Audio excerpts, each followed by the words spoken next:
Good morning. Pull this up. Sorry, had to change the time. I had hey Pam, Stadius, Shamat, Dale. I had an overnight guest and he's 2. So I am absolutely exhausted and he just now got picked up. So here we are. And I feel like I need to sleep for 2 days. Anyway, how is everybody?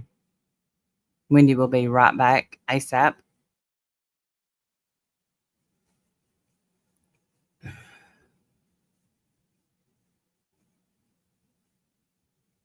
Wendy and I didn't get to speak much yesterday, so the plan for today is hey Muffin Mouse, Heather King. Wendy will be here in just a second, Dale.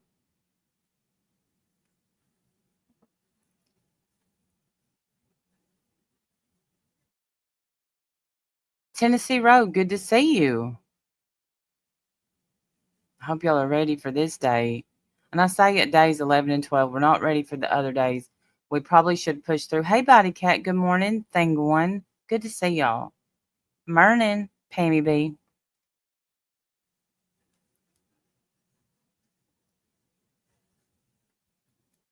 Oh, I just gotta.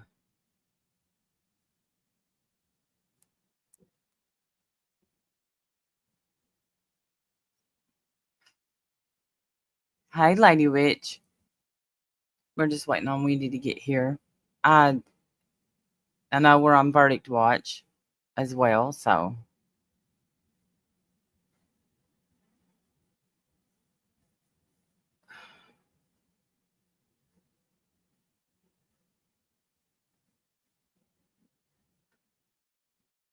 hey Sarah with the blue dress. Good Friday morning.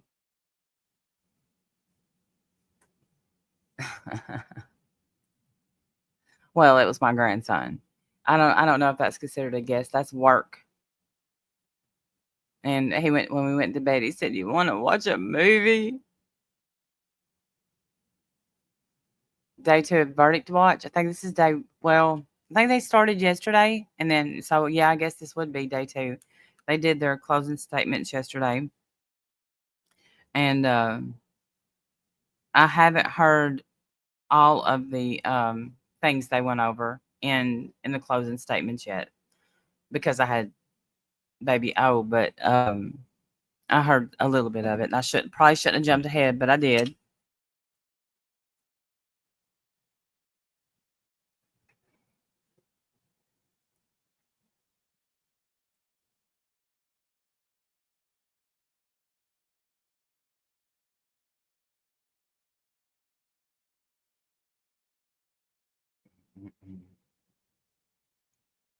Yeah, that's wonderful though. It's work. It is. It is. Sorry, I'm just sitting here. I just got some crazy news. So Angie J, good to see you. Good morning. Y'all are tickling me to death showing up. Thank you. And we'll get started soon. Yesterday we talked about the bullet, DNA, crime scene. Hey, Lacey. Um, I'm tired, y'all. I wouldn't want to be on that jury either. Um, there's some people that want to be on jury duty, but if this was just think, oh my gosh, everything's not as open and shut as Sarah Boone. But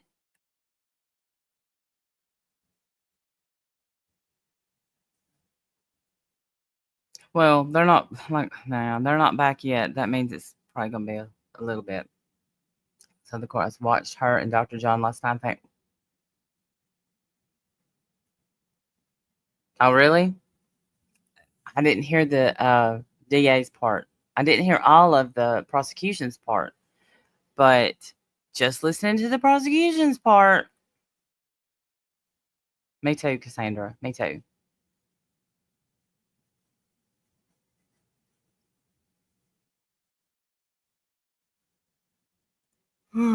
Sorry, y'all.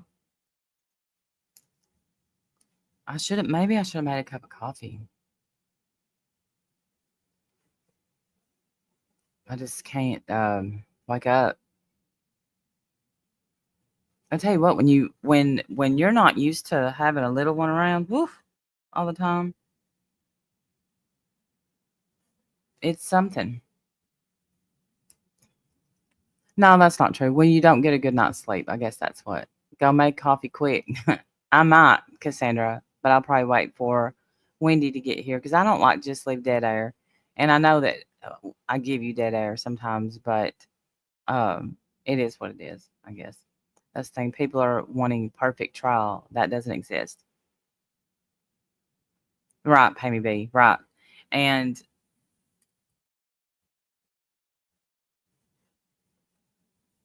well, if you notice, hey, the chicken has arisen. Um, on like those cases, Perry Mason always they didn't have to go to trial. It's a necessity. I should have.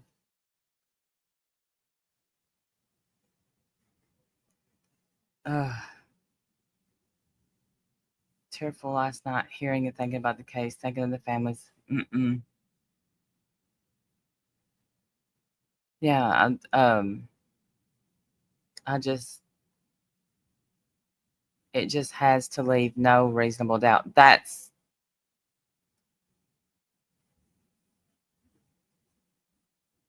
I don't know. What what are they gonna do? And see, I don't know anything at all about days 11 and 12. Wendy went over them, so I didn't. And I kind of wish I did now, but your grandbaby is 3. Muffin House. Oof. And I'll do whatever he wants because I'm fun like that. That I want to be.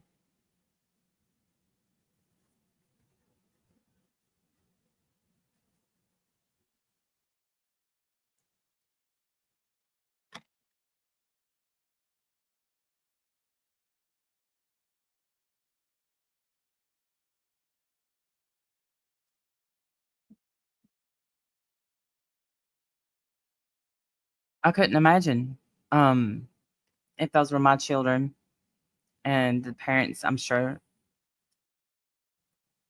think he's guilty, and they want to see a quick verdict, and they want to see him go. Listen, not to change the subject, but what's up with Brian Koberger? Um, if he gets the death penalty,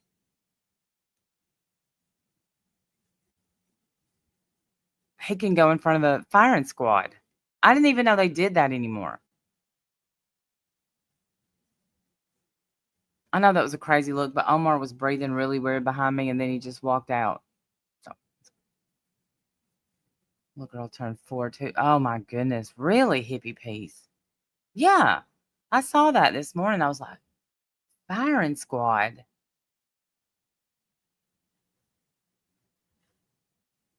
I didn't know they did that. Okay, I'm here. So sorry. No, it's okay. I will probably go make a cup of coffee, which will take 1 minute 20 seconds.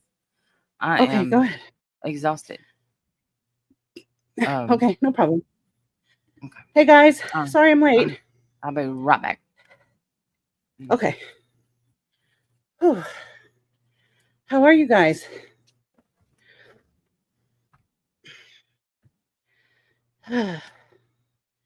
Hey, Lacey, good to see you. Hey, Dale. No, I'm okay. Yeah, sorry. I just ran, to get up here. Never a good idea if you're gonna have to speak after that. So, I, no, not around the block, just up my stairs. That's enough. That's enough to do it for me. So sorry. Hey, Sarah. Good morning. Good morning.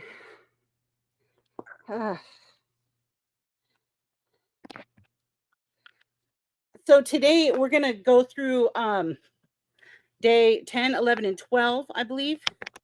And I'm going to do it a little differently than Randy's been doing it. Not for any particular reason. She's been awesome. But we used different sources. So I used a podcast that's been covering it. They're also in the courtroom. It's always good to have multiple perspectives, especially because we don't have a camera in there. So it's, hey, Cassandra, good morning. Hey, Melissa, good morning. Florida Gray, good to see you. Hippie Peas. Thanks, Hippie Peas. Appreciate that. I probably do. It's fine. That's fair. Fair enough. I should have caught my breath before I unmuted, but whatever, it is what it is. But hey, Nana Patty, good to see you. Okay, honey, sleep well. Yeah, I think I got my cardio in too, right? That counts as cardio since I almost died. Anyway, it's good to get different perspectives from different people that are in the courtroom because we don't have cameras in there. We can't see for ourselves. So I've been listening to a podcast that covers it. I also was sent a blog that does a live blog. They're also in the courtroom. They do a live blog throughout the day, and they've covered the entire trial, day 1 to now. Oh, quick recovery is something to be proud. Okay, well, good. Whew. Very good. Well, that's good to know. So since we did cover a little bit of day 10 yesterday, I'm just going to then also, okay, so in addition to that live blog, they also do summaries, which is very nice. So I figured we'd read through the summary of day 10 just to refresh us from what happened yesterday and then start on day 11 because we really kind of covered day 10, I think, yesterday. We talked about it quite a bit, I think. So I figured I should probably wait till Randy gets back, but they talked about the interview that he did, and we can bring. I'll have her bring this in so we can read it. You can read it along because I hate having stuff read to me. I like to see it up on the screen just for myself. So I figured, maybe other people are like that as well. They enjoy looking at something while they're hearing about it. Sometimes it's easier to digest that information when you have it from multiple sources like sound and visual. Anyways, that's why I'm going to do that. Then we'll go on to day 11 and the prosecution rests, I believe, after that. They might get all the way to day 12 and then they rest. And then the defense calls, we have 2 witnesses that the defense opens with. That's what that's going to be the end when we get to those 2 witnesses. It's very interesting. The 2 witnesses that they called, they decided to open their big case with these 2 witnesses that were really, they were nothing burgers. It's very strange that they opened this way, but we'll get to that when we get there. Sarah, yeah, how are your people doing?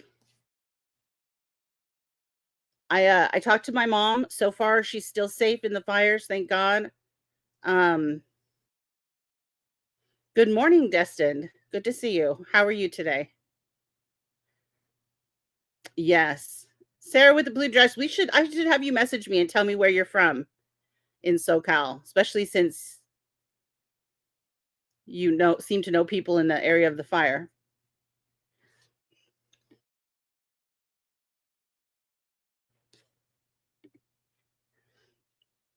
But yeah, Santa Anas have always been rough in Southern California. And it does lead to bad fires. That's happened before. I did not realize how close they were to my mother. I guess she probably didn't want me to worry about her, maybe. I didn't know they were that close to her, though. So that was a little nerve-wracking yesterday. But so far, she seems okay. But the devastation is pretty bad. Not even a few miles from her. And they're even closer to where Scott, my ex-husband, where he grew up, because we both grew up in the same area. And his house, his family still lives in that house. There's still family there. And they're even closer to the fire. So that's scary. But so far, everybody seems to be okay. So just keep prayers coming for everybody. Yes, that's what I'm hearing, Chicken, that the winds have been insane. How is your mom? So far, so good. Yeah. Sarah? Yeah, so far she's good. Okay. So I was just telling everybody that. Morning, What? Melissa. I probably Are you huffed. saying something? I can't hear you. Okay. No, you said, I heard you say Sarah. I Yeah, thought you and you mumbled said something, she. but I couldn't tell. I Oh, can't tell yeah. what you said. I It's was all right. asking if No Sarah big was deal. okay. How was things with Sarah? Okay, let me shut.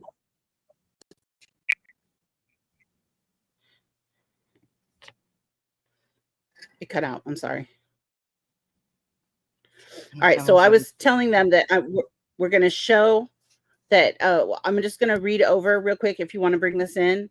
Just Okay. a recap of day 10, because we kind of covered day 10 already. Okay. Yeah. So if you want to just bring this in, we'll just kind of go through it.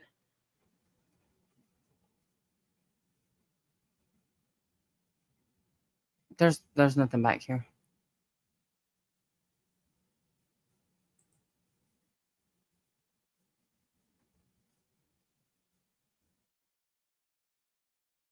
Who can hear who? Can y'all hear me?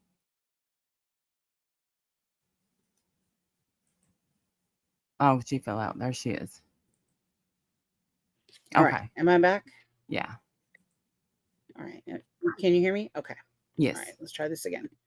All right. So here's day 10, if you want to bring this in. This blog that was sent to me, they cover not only That's weird. each trial, or each day of the trial in a lot of detail. They also do a summary. Can you hear me or no? I can. There it is. It wouldn't add. There it came up though. Hello? Can anyone hear me? I can hear you. Damn. Hey, Sweet Ted's mom.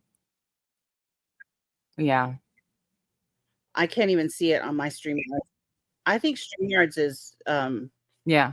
not happy with me today for some reason. I wonder if there's a problem with the update. Okay, because I just updated the iOS on the Mac. I wonder if there's some glitch with StreamYard, because it only happens with StreamYard. I'm on the internet all day and there's no issues at all. And then I get on StreamYard and it's like choke.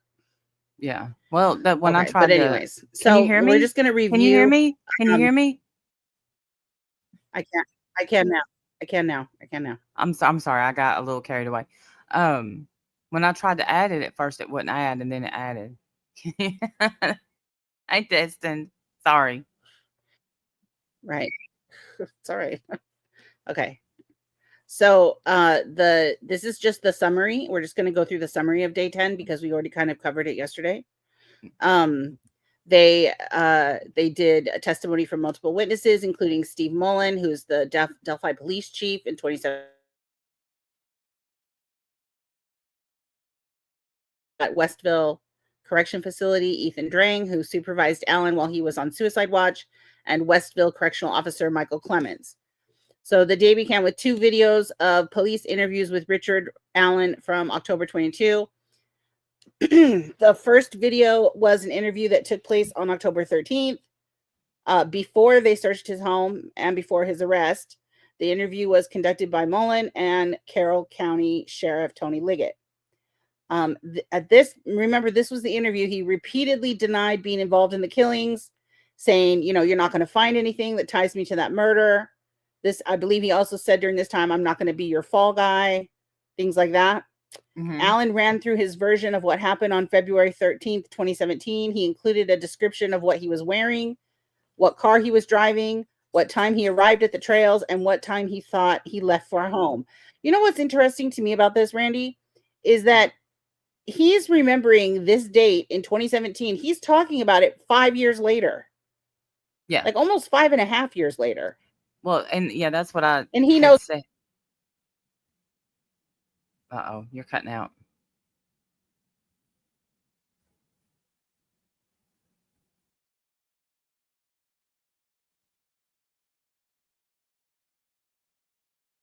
Something's going on, y'all. That's her. I think it's her internet. Ugh.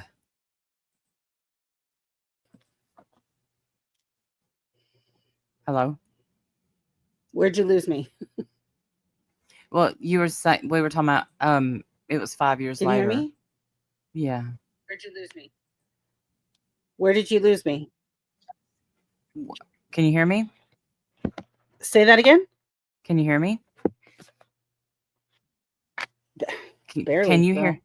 Yeah, Huh? what say that again?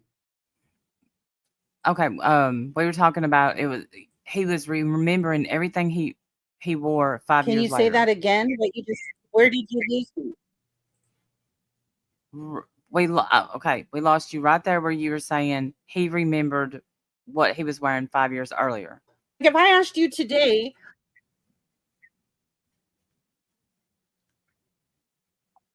right. And when if I asked you today what you were wearing on February 13th, 5 years ago, No. would you remember? No, I wouldn't unless it was a special occasion, right? So it just Okay, wait, Ted's mom. right. Well, it's obviously something in his memory. Big it's a big deal to him on that day, obviously. And he was wearing the same thing as who? Right? Bridge guy.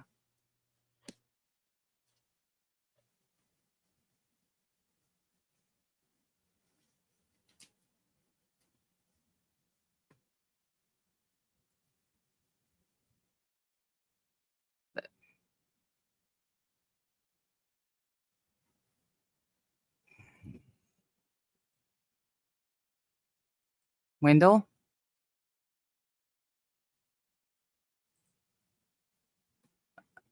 This day.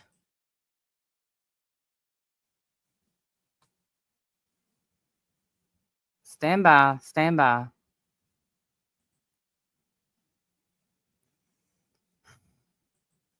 Maybe because look, y'all, I was gonna go get my hair trimmed today, but I'm a little skeptical of how this day's going.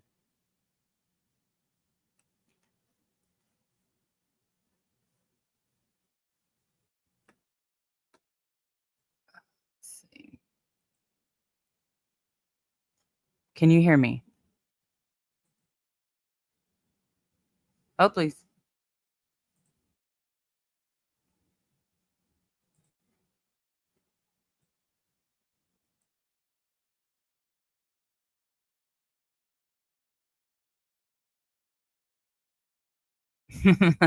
Your VCR.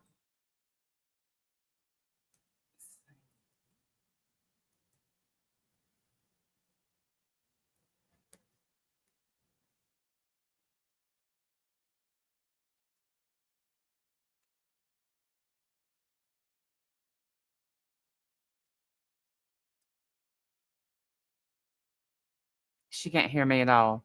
Um, did you reboot?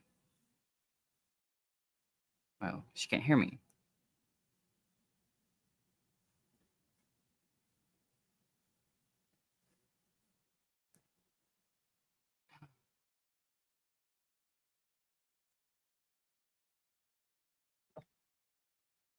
Hey, Paisley, good to see you. I love that you're keeping up with the case, and I really appreciate you joining us.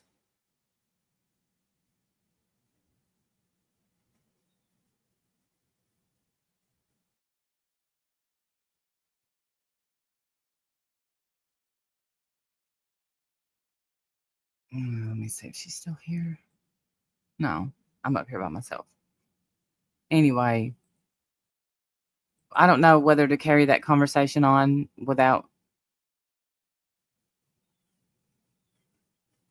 Does anybody else find it sending you love to you, Wendy from Dr. Phil?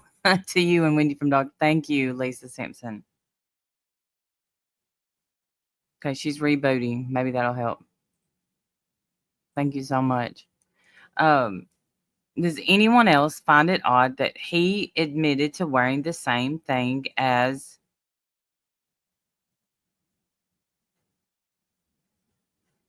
Bridge Guy? And how are we supposed to take that? How is the jury supposed to take that?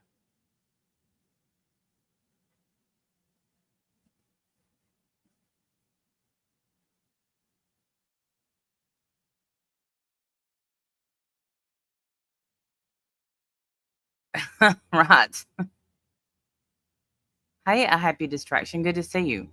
Yeah, I thought that that was telling. I mean, you would completely change your outfit unless you were on camera. And by this time you found out you were on camera, even though you tried to back in. I don't find it the least, but right.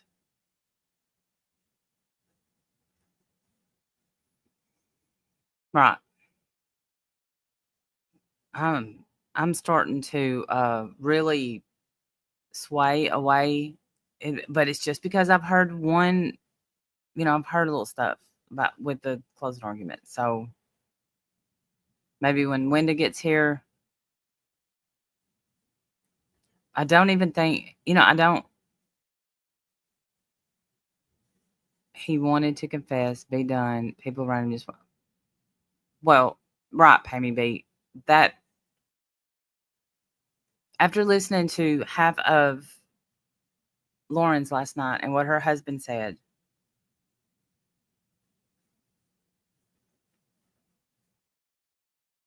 yeah, but he wasn't. The only thing he wasn't sure of was his shoes. Like I was either wearing tennis shoes or boots. That would make sense because I think that was left out in the beginning that he was. Let's see when he messaged. Yeah.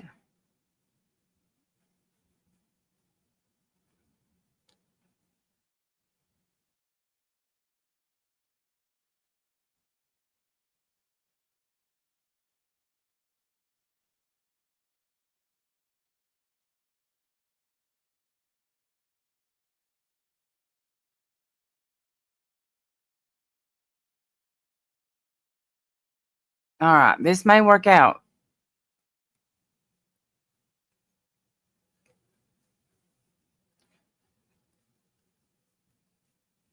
I'm telling you, they do something to Apple products to make them stop working. So you have to buy new ones. I'm telling you. I love Apple, but come on.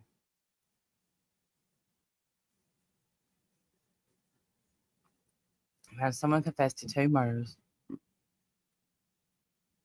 before the supposed torture. Can you hear? All right. How do I sound? You sound good. I got a Cash App. Thank you so much. I appreciate you. That means so much to me. Yeah, you sound good too. Finally. Okay. I also shut down basically anything else that was running. I don't know if that was causing any problems, but you never know. So it's fine. All right. So I'm going to bring back in day 10. Try this again. Okay. Okay. So the first video took place on October 13th, 2022. That was the video where he was saying, you're not going to pin this on me. I'm not going to be your fall guy. You're not going to find anything that ties me to the murders. So he was not admitting anything then. Right. At that interview where he was not confessing, he describes what he was wearing, what car he was driving, what time he arrived at the trails, and what time he left for home, which I find odd that he remembered all of those details from 5 years prior. Unless it was a very significant day in his memory. Right. Which clearly it is. Right. I don't know if that sticks out to anybody else, but it really did stick out to me. At one point in the video, investigators asked to extract data from his phone. He agreed at first, then hesitated, saying he feels they think he murdered the girls. He became irritated during the interview. He told Mullins and Liggett several times that he was not going to admit to something he didn't do. Mm-hmm. The second video was October 26, 2022. So just a few days later. Yeah, about 13 days later. A couple weeks. The video, parts of which had been redacted, is connected to Holman's testimony from Saturday, I guess. Holman asked Alan if anyone borrowed his car, clothes, gun for long periods of time. Alan said no. He also denied having his firearm with him on the 13th, the day of the murders. He told Alan that a forensic report said that the cartridge found at the scene had been cycled through his Sig Sauer P226. If I'm saying that wrong, I'm so sorry. I'm not a gun person. I do not know. Allen had no explanation and told Holloman there's no way that's true. Basically, there's no way. And I believe in the other notes that I have, it said something like he kind of like lowered his head, kind of shook his head, maybe even laughed a tiny bit, saying there's no way that's true. As he did with Mullen and Liggett, Allen told Holman repeatedly that he did not kill 2 little girls, Libby and Abby. Holman said several people suggested Allen was bridge guy. Allen denied it again. Holman testified Saturday that this was one of several lies he told Allen as a tactic. So remember, they lied to him. They told him that, yeah, people said it, that's definitely you, and you're, Yeah. you know, they lied to him during some of the interrogation, which they're allowed to do. The video included a brief reunion between Allen and his wife. Yeah, so at some point, the investigator gets up and leaves and lets Kathy come in. And they're still being recorded, I guess. He told her he didn't do it, and then told Holman he would pay for what he was doing to Kathy. Basically, you're going to pay for the stress you're putting my wife under. So then they break for lunch. The first person to take the stand was John Gallipo, I think, the former warden of the Westville Correctional Facility. Richard Allen was held at this facility from the time of his arrest until December 23. Gallipo answered rapid-fire questions from both the state and the prosecution about Allen's circumstances during his 13-month time in custody at their facility. He came to the unit on suicide watch and remained on it much of the time. Allen was in the prison inside of a prison. His cell was 12 by 8. He was there as his case was pending, unlike the many convicted offenders housed there. So he was there even though he wasn't convicted yet. But it sounds like they had to move him there for his safety. Right. I believe. Yeah. Yeah, they did. And him being on suicide watch as well. They would have to, they put him in small cells. They take their clothes. They don't want him to hurt themselves. They had people watching him yeah, at all times. Mm-hmm. I think he even had cameras on him. Probably. At some point. Yeah. Oh, I know he did because they played that in court. Yeah. Yeah. Yeah. Gallipo said he has not heard of a safekeeper being held like that before. Gallipo said that Allen was watched by the inmates at first, but later guards were put in charge of him. So they had people watching him at all times. And at first it was the inmates watching him. Then they finally used police personnel. Isn't that strange? They had the inmates watching him. You know, just watch him and tell us if he does anything. It's so strange. He said this change happened after Allen received some legal mail in April 23 and began defecating in his cell and washing his face with toilet water. So what they said was that once Allen started getting some of his own discovery, they didn't want the inmates to see that, because then they could take that information and spread it. They didn't want that getting out.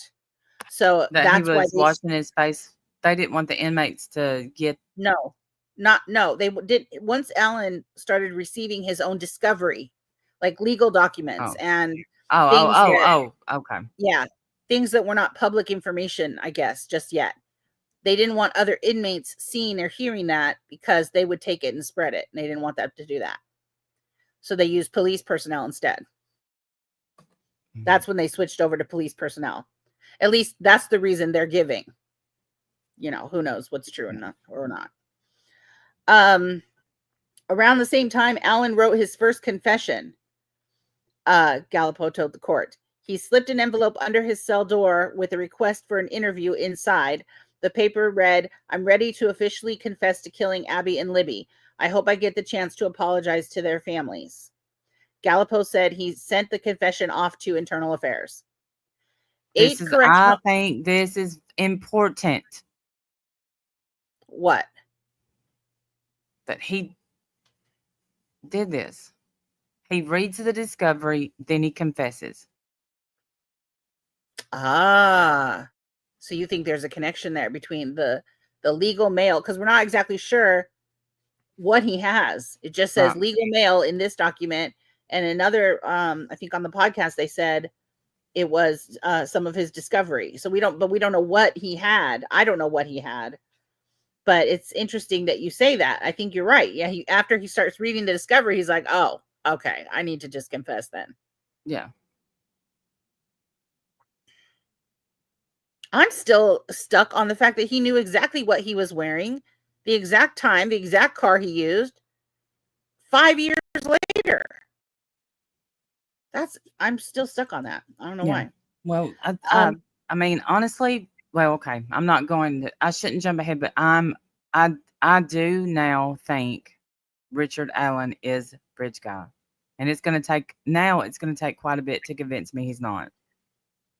Why? What has changed your mind, or what has solidified this for you? His confessions, the bullet, and his confessions. Okay. Okay. Well, they brought up 8 correctional officers testify. 7 of them worked at Westville. All 8 guards told the court they had heard Allen confess to the murders. 2 of the officers, Ethan and Michael, observed Allen while he was on suicide watch and documented his actions in real time. Drang told the court that he had no training on when someone is faking a mental health condition. He also described the events of April 5th, a day when he said Allen was, quote, crying and screaming, and later slipped an interview request under his cell door. And that's the day he said he wanted to confess. He slipped that under the door, right? That was April 5th, right? Mm-hmm. I think it was. Okay. Correctional officer Michael Clemens testified. He had a log that was shown to the court. It included the following time-stamped entries: 7:30 a.m. God, I'm so glad nobody gave up on me after I killed Abby and Libby. 8 a.m. I, Richard Matthew Allen, killed Abby and Libby all by myself. Nobody helped me. 8:03. I'm not crazy. I'm only acting like I'm crazy. Of course, these are just his. I wish these were recorded. You know what I mean? Like this is his log that he was taking. I'm not saying he's lying, but I just wish there was more than just that. Is this not recorded? It's just his log. His log was shown to the court. It has time-stamped entries. I don't know if it was recorded or not. I don't think That's it why was. I think because it had time-stamped entries, maybe it's recorded. Okay, well, maybe it is. Maybe. I hope. Yeah. Well, I don't know why we won't get to hear it. So Clemens mentioned a few other quotes from Allen, including, I am ready to confess, I don't want to die, and an unspecified moment where Allen was screaming nonsense. So during cross-examination, defense attorney Brad Rosie asked Clemens if Allen said how he killed Abby and Libby, and Clemens said no. Rosie said that Allen's statement at 8:03 was his response to other inmates watching him. Rosie added that the other inmates would call Allen baby killer, and 8:03 is when he said, I'm not crazy, I'm only acting like I'm crazy. See, that's not in there. Like, this log entry, and that's why I wish it was recorded, because we don't know the context around any of these statements. But apparently, Rosie said the other inmates were calling Allen baby killer at that time. I've heard that before, that they were calling him baby killer, yelling at him. Yeah. So I don't know why Rosie thinks he knows that at 8:03 a.m. Maybe Allen told him that. Well, and I think that's going to go back, in my opinion, to why would they let inmates watch him that were clearly going to call him names, poke at him? Well, these inmates weren't watching him. Clemens was watching him at the time, but they were near him in probably adjacent cells. Yeah, but I'm talking about before that too. Do you think they were just being nice, like, "Hey, Richard, how are you today?" No, I have no idea. Right. I have no idea. I've not heard any testimony to how those inmates treated him. No idea.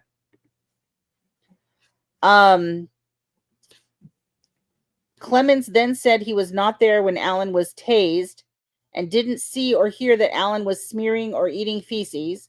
He also didn't believe Alan was acting crazy, saying his shift in behavior was like a switch flip. So he didn't believe Alan was acting crazy, saying his shift in behavior was like a switch flip.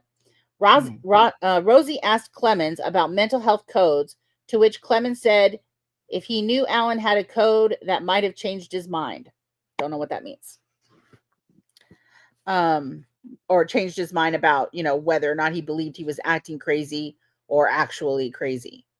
And maybe if he had a health code, a mental health code in mind, maybe, he would be able to say, okay, never mind, he's acting crazy. Not sure. Anyway, okay, so that's a recap of day 10. No, not yet, Amy. Hi, Florida Gray. Okay, so on to day 11. I want to just make sure you can hear this. Let me play it again. You tell me if you can hear it. Okay. We start off with the first witness of the day. Let's do it. You can hear that okay? All right, perfect. So now, Florida Gray, I did, as soon as I heard the inmates were watching him, I thought, well, those are trustees. But, even trustees can slip in a word or two. And maybe they didn't, but we don't know. But that doesn't mean, because his first confession to his wife, I don't know, is it on days 11 or 12? His confession to his wife? I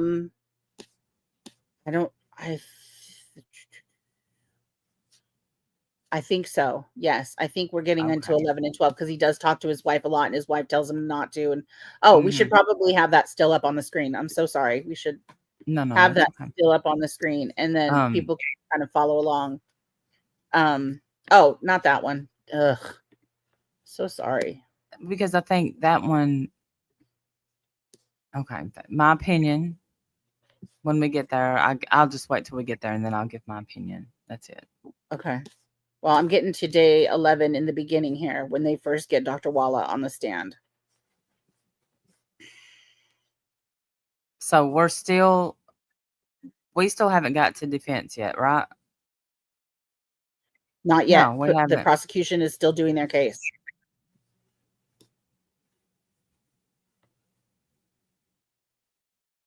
Okay. This is what I want to share instead. Let me share this. Okay. This is the blog that was sent to me, and it has a lot of details that I'm going to also, they're kind of just to match the podcast. Can you hear me? Okay. Or no? Yes. It just went in slowly, but it's there. Am I in? Uh-oh. Okay, good. And you guys can hear me okay? Can you hear me? I can hear you okay. Can you hear me okay? Yeah, I think you may have a delay. I can. Can you hear me? You have a delay.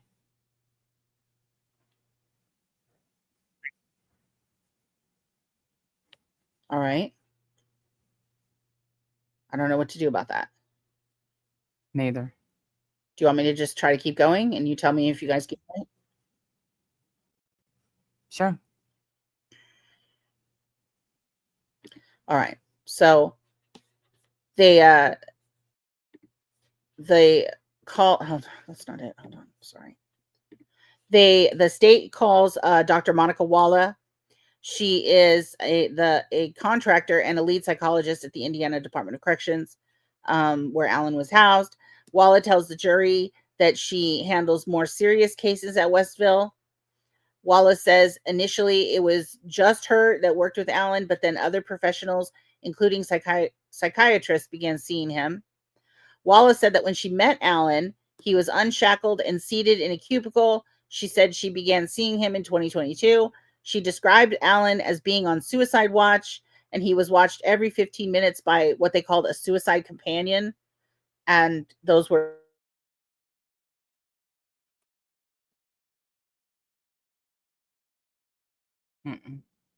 jury that things had obviously taken a turn, that Alan would have the safety blanket and a kimono outfit.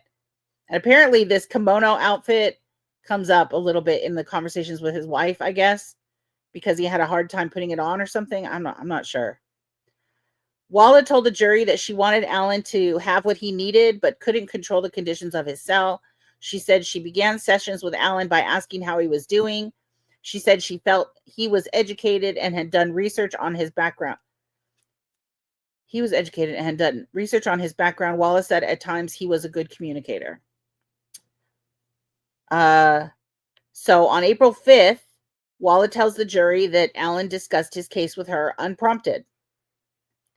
In her report, she said Alan told her, "I killed Abby and Libby," and became tearful. Wallace said Alan told her he made sure they were dead because he didn't want them to suffer. Can you still hear me okay? Yes. Okay. Walla told the jury that Alan told her his intentions were sexual in nature, and he told her he thought the girls were 18 or 19, but thought they could have been as young as 11. Walla said Alan told her he's been selfish all of his life. Alan told her he wanted to apologize to the victims' families.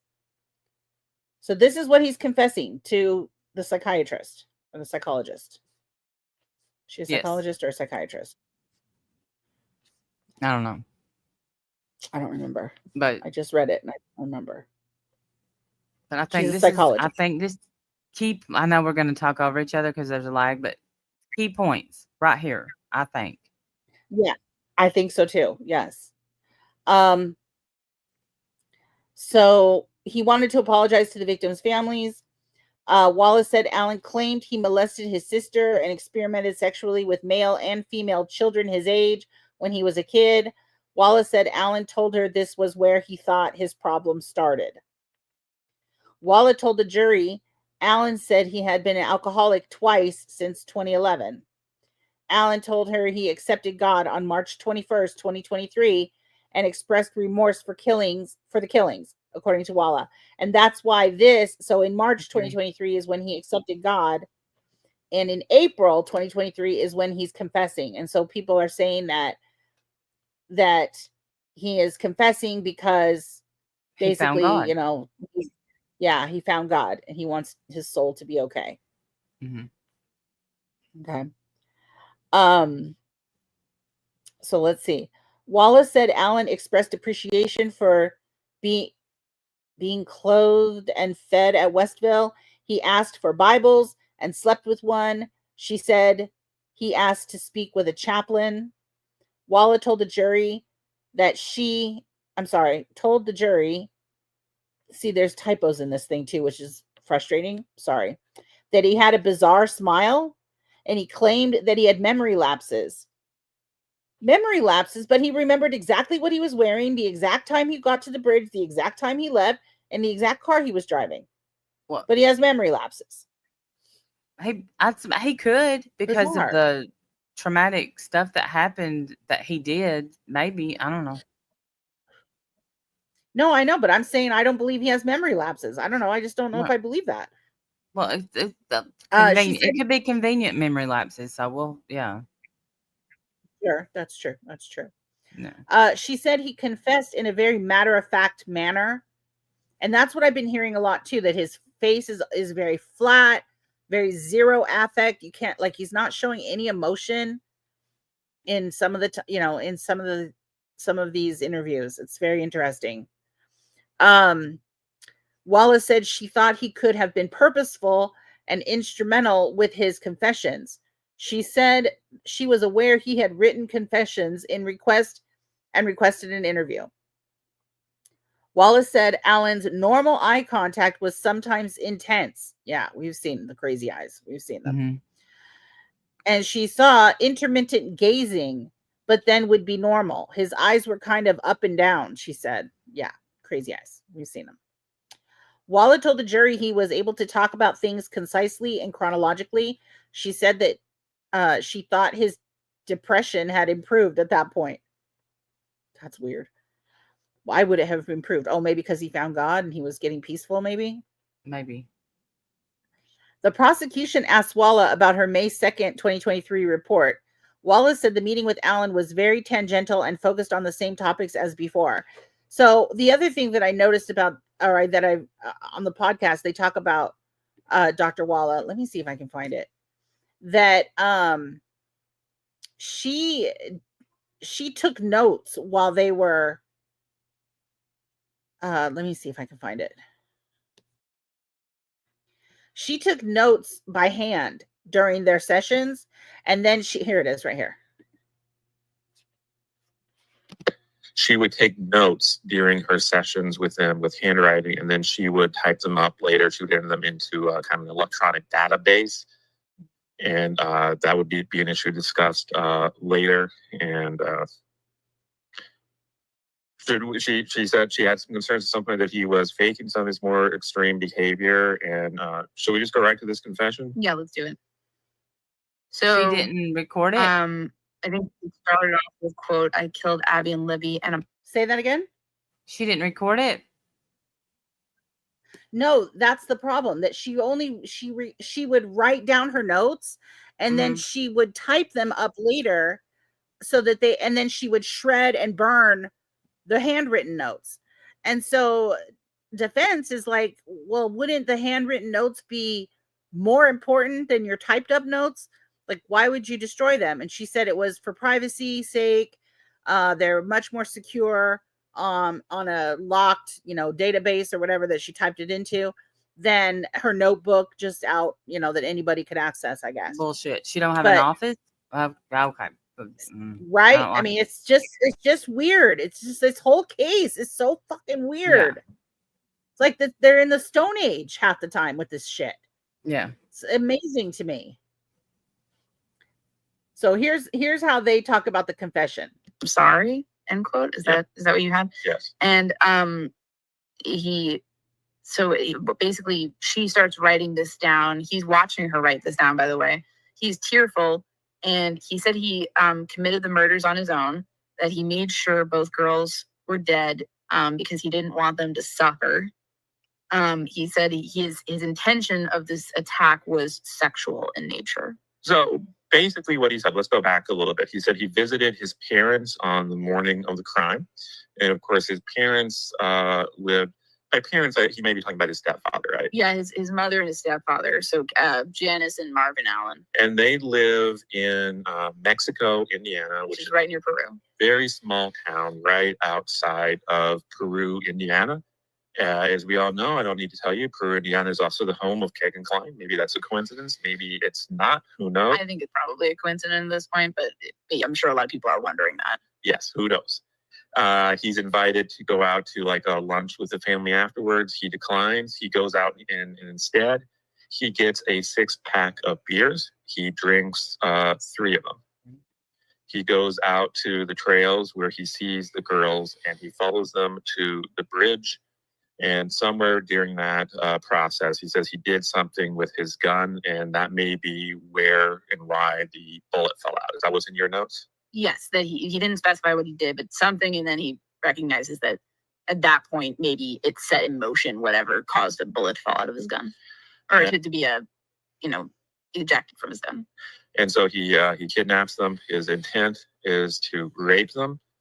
But somewhere in the process, he is disturbed by a passing vehicle. It is a white van, and it is on this road we've heard so much about. Sometimes it's described as an access road. Sometimes it's described as a long driveway because it leads up to the residence where a man named Brad Weber lives.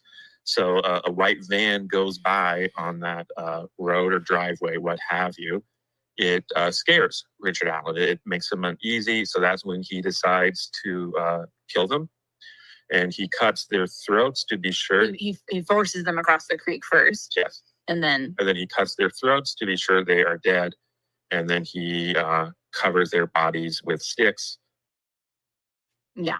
And that's it. And he's tried to live with that for all these years.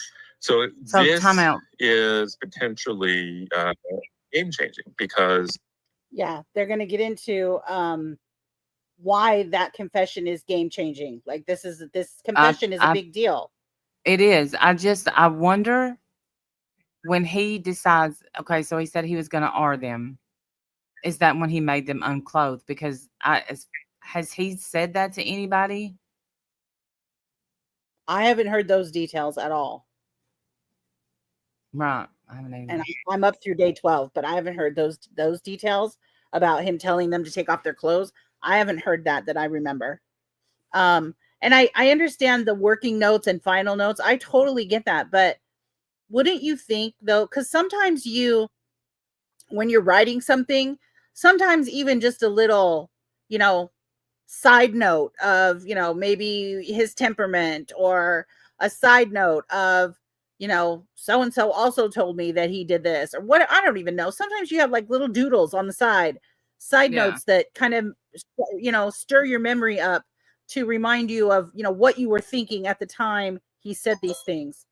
I don't know the answer to your question. I don't know. Okay. Sorry. But now I forgot what I was saying. Damn it. I'm so sorry. No, it's fine. I'm just trying to remember.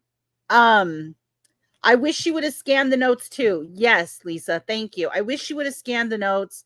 I do understand working notes and final notes. I promise. I do understand that. I wish that we had both. I don't know why. Probably because this whole freaking investigation has been one sloppy mess to the next. And, just one more thing that I feel like could have been done better. Yeah. I mean, but, what do I know? It's just my opinion. But I do understand it. I just wish it didn't happen that way, especially if it wasn't going to be recorded. Yeah. But whatever. I just assumed all of this would be recorded because of the importance of the case. He's in prison for killing, or jail, whatever at that time, for killing 2 little girls, and they're taking notes like me. Come on, no. Right. I mean, and you know what I'm talking about when I'm talking about side notes. Like you draw a line off to the side and you'll be like, relates to da da da that so and so said earlier. Yeah. You know what I'm saying? And so like when you're typing that up, are you going to remember to include that stuff? Maybe she did. Maybe her final notes are totally fine. And I'm over here griping about it for nothing. That's also very possible. But let them because it's an important tidbit at the moment. Exactly. Yes, Lace. And you don't know if it's an important thing or not. You might not find out that it's an important thing until 6 months later when something else comes up. You know what I mean? Yeah. And then you can go back and look at your notes and be like, oh, that's right. Yeah, he mentioned da da da da da da. And this was happening at the same time, or I don't know, whatever. It's just one more thing Right, Cass. that I'm bitching about. And look, Cass is right. Just I in couldn't case. remember what I was saying exactly. Why notes? It would be nice to see just in case they forgot. Yeah. But, we're, you never know. The horse is dead. Let's quit beating it. It's no notes. Yeah, so true. Okay, so this is why this confession is big. This is why this confession is a big deal. He's going to talk about it right now. Here we go. This is a confession which reveals, the gold standard is you want a confession that reveals details that only the killer would know. And presumably only the killer would know that someone in a white van drove by at that particular time when Richard Allen was out there with those girls. Mm-hmm. Because why would anyone else know that? And so your mind starts thinking, if this detail about the white van can get verified, that this could be game changing. This could be it. This could be huge. Yes. Okay. So the information about a white van being out there at the same time apparently was not public knowledge. Paisley, those are such good questions, and those are all my questions as well. I promise. Why did they kick the FBI out? No idea. No idea. Pride. Why hold on to My DNA opinion, that can be tested? Okay. Pride. I think they I think that's a stupid reason. I think it's a very stupid reason, but at the time I think they thought they had a hold of it. And it's hard for 2 different I don't know what people, whatever, to do 2 different cases at one time. Instead, they just didn't have, I don't think they had the ability to work together. I don't think that Indiana police had the ability to work with the FBI. They didn't want to admit that they shit the pot. That's what I think about that. Now, as far as why hold on to DNA that can be tested, because they are waiting, hopefully, for better, easier tests to be able to test stuff that, you know, as time goes on, DNA tests get better and better and better. They want to test this stuff and make sure without a root, because the hair follicles do not have a root. And once you use them up, they're gone. I understand saving them. I do. I think they should have tested Okay. one of them, So, or definitely took Richard Allen's hair. yeah. But I think we're So asking. Paisley saying that Go ahead. Walla heard all about the white van from Gray Hughes' chat when the FBI said Brad Weber changed his timeline. I heard it myself. But was that before or after this big confession? This confession that he gives her on what date was this? May 3rd? I think that is a very harsh accusation to say that this person who interviewed Richard Allen made this up because she heard it on Gray Hughes.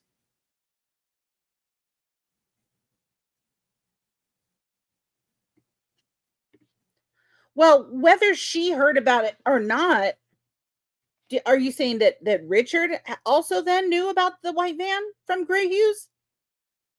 Because the point Right. is that whether she knows about the white van or not, Richard mentions this white van that supposedly is not out there. He didn't, nobody else had been talking about this white van. He mentions it, and they're feeling like, damn, that's the first time they've mentioned that. And who else would know about this white van being out there at that time, except for the person that was standing right there, which is him. It's possible she was treating him while admitting to participating in these chats. Okay. Right, Sarah. And maybe she didn't release that information. Maybe she just heard about it. She heard about the white van from other, by I think we need to participating in these use other chats. allegedly But because that I doesn't think mean strong accusations. I mean, I don't understand that why she this. heard about it. That's a strong. No. That her I mind. think. Am I misunderstanding? Like her mind changed because she heard it on Gray Hughes?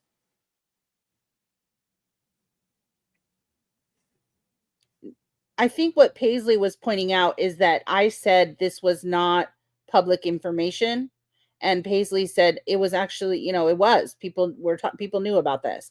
But my response back to that was, well, did Richard know about it? Because whether Walla knew about it or not doesn't Right. matter to me necessarily, because what matters is that Richard said something about this white van being there when no one else had told him about this white van. And how He would didn't know Gray anything Hughes? about it. I mean, Right. he didn't. I'm going to go out on a limb and say He Gray did know Hughes about it. heard it. Well, what about if Gray heard it from Walla? Because how would Gray Hughes know about the white van if no one else knew about the white van except for Richard Allen, which then they had to go and confirm? I mean, I don't know how Gray Hughes knew about that other than Brad Weber, who's the owner of that white van and a former suspect who lives Just- right there. Just because it was on his I'm property. sure they interviewed him. Yeah.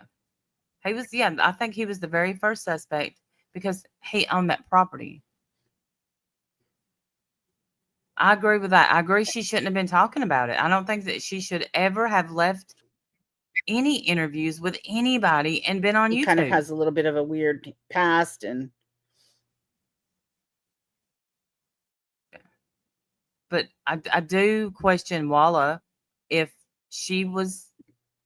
I'm gonna question her. I hope that she didn't, because that would have been a violation. Yeah, I would sue her. I would sue her.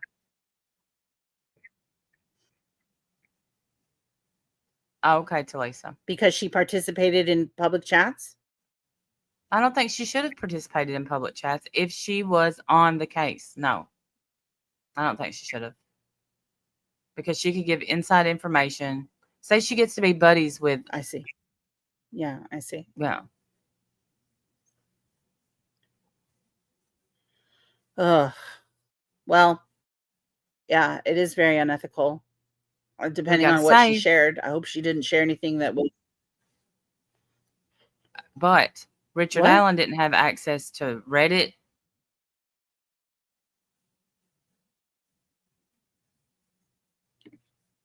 I mean, yeah, that's I guess my question is, did he know about a white van being talked about? Because otherwise he's saying that he saw the white van and it scared him, so he just killed them.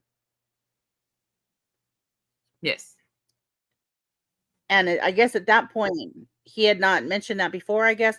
I don't know. For whatever reason, they're feeling like that was a big deal, that he said it during this confession, that, you know, there had been no mention of the van. Yeah, there had been no mention of the van before this, apparently. To him, anyway. Okay. Let me keep going.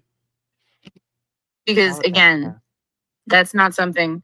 I think if this had been something where it's like, I killed them with a sharp-bladed weapon, you know, I mean, well, I think a lot of people guessed that a long time ago. I think anyone could possibly guess that. But when we're talking about something as specific as that, where how would you guess that? That doesn't, you know, I mean, that, yeah. So our ears perked up when we heard that, for sure. Are you looking for... Okay. So, let's see.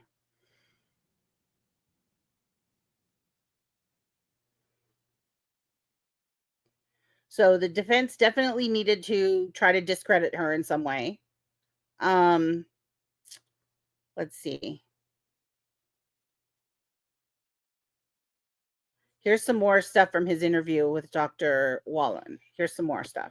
So Dr. Wallen then shared a few things that Richard Allen said in some other sessions. He said at one point, I just want to sign a confession, need to tell attorneys. Yes, he talked about himself, saying that he was both selfish and a coward. He really wanted to apologize to the victims' families, and he wished he could go back in time and change his actions. He alluded to having some sort of sex addiction. I don't know if that was self-diagnosed or what. He said he did not think he was molested as a child, but that he did molest his sister. That was his claim. And it's hard to hear. Did he say something about maybe molesting other kids growing up? It was hard to hear. As we say, the acoustics in this room are tough. Yeah, that's the other thing we're dealing with. Apparently, they don't understand how to use a microphone. So you can hear barely anything. Like the acoustics are horrible. You can't hear anything from the spectator's spot in the courtroom. Hopefully, the jury can hear better than anybody else can, because. And then anytime they go up for the sidebar, of course, they play the wind machine, the shh, you know, so you can't hear anything that's being said on purpose. I mean, that's on purpose, but still. So the acoustics are horrible. So, you know, just add that to the list of reasons why this case is so frustrating. We want to talk about, he also wanted to connect with his wife, and he was having some sort of difficulty doing that. And so at one point, Dr. Wallace said that she helped arrange for Richard Allen to have the opportunity to talk to his wife over the phone.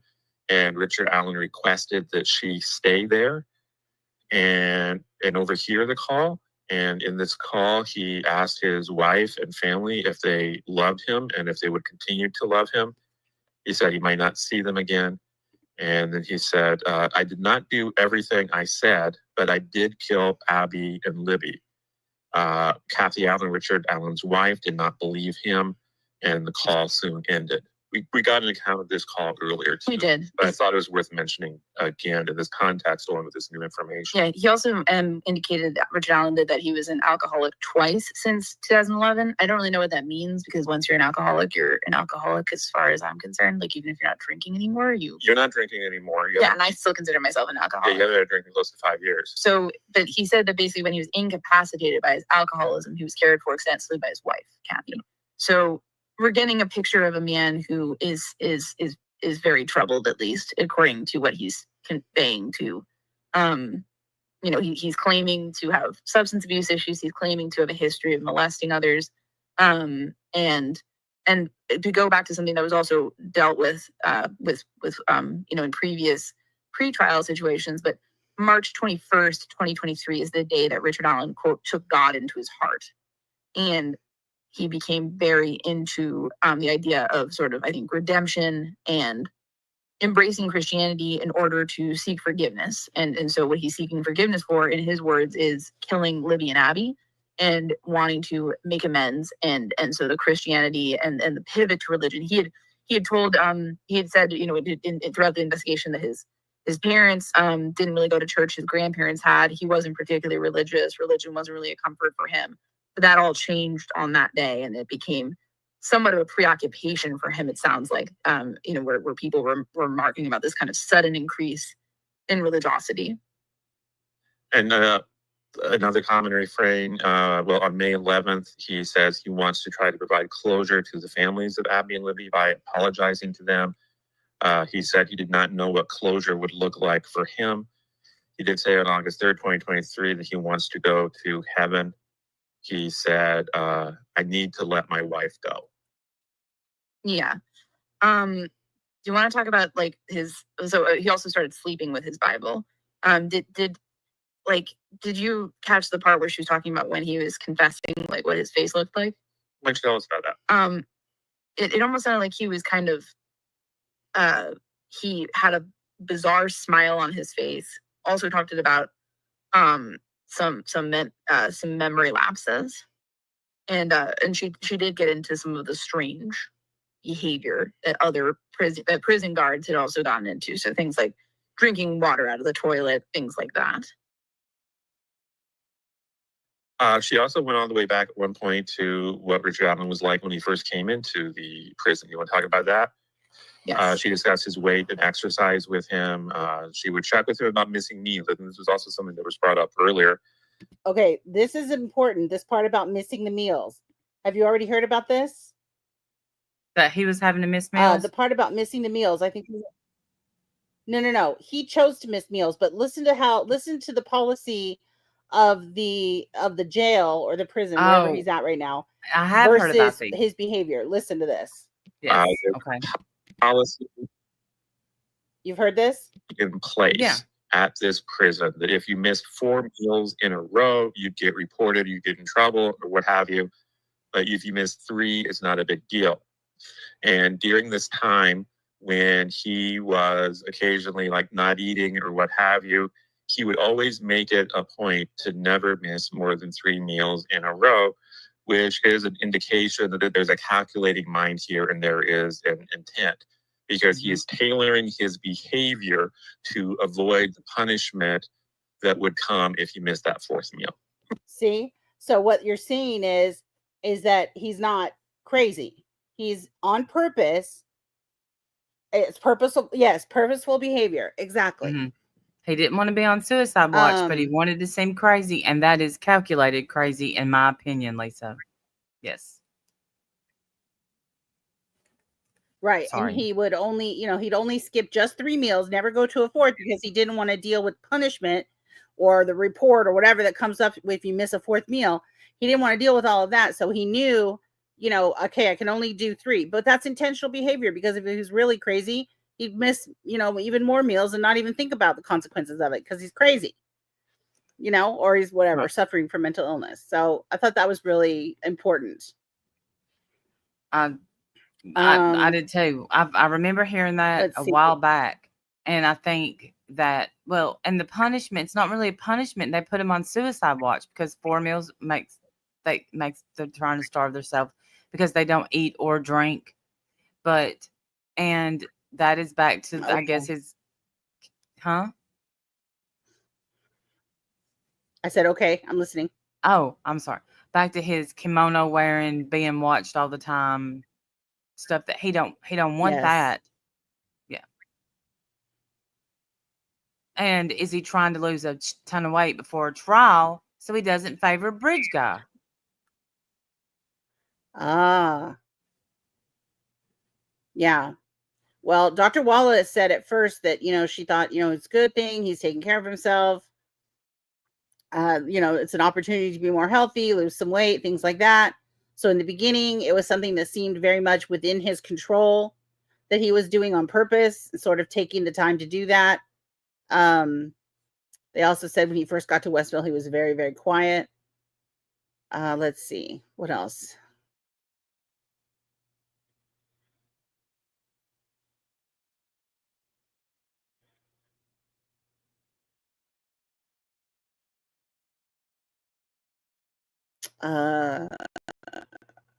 Okay, so here we're talking about his behavior, and I think this is when they're the other like the people that were set to watch him, and how they switched it over. That first it was other inmates, and then it was prison guards because he was starting to get his discovery materials, like papers related to the case, police reports, things of that nature. They didn't want the other inmates to see that, or like if an attorney came to visit or things like that, they didn't want others to see that. Gotcha. Let's see what this is right here. So he would be left, in the wake of, I guess, an attorney visit, significantly worse off mentally, struggling. And so like if his attorney came to visit him after they left, he would be really worse off mentally, probably because the visit was hard. Basically not those would seem to trigger him in a major way. Speaking of the attorneys, when he was confessing, Dr. Walla told him what I think exactly his attorneys would want her to tell him, which is she says she told him to stop confessing. It was probably not good for his interests and he should not be doing it. I find that weird. Me too. That the psychologist would tell him to stop confessing. You're not his attorney. You're supposed to just listen to what he has to say. Why would you advise him legally? That doesn't make sense. I want to know now, did she lose her job? Well, she doesn't work for them now. She was on staff with the police force or whatever. Then she was contracted for this case. And I don't think she's there now, but I just find that odd that she's giving him legal advice when she's in the role of a psychologist. What are you doing? Right. Yes, it is Paisley. Yes, that's who this is. It's Murder Sheet is the podcast.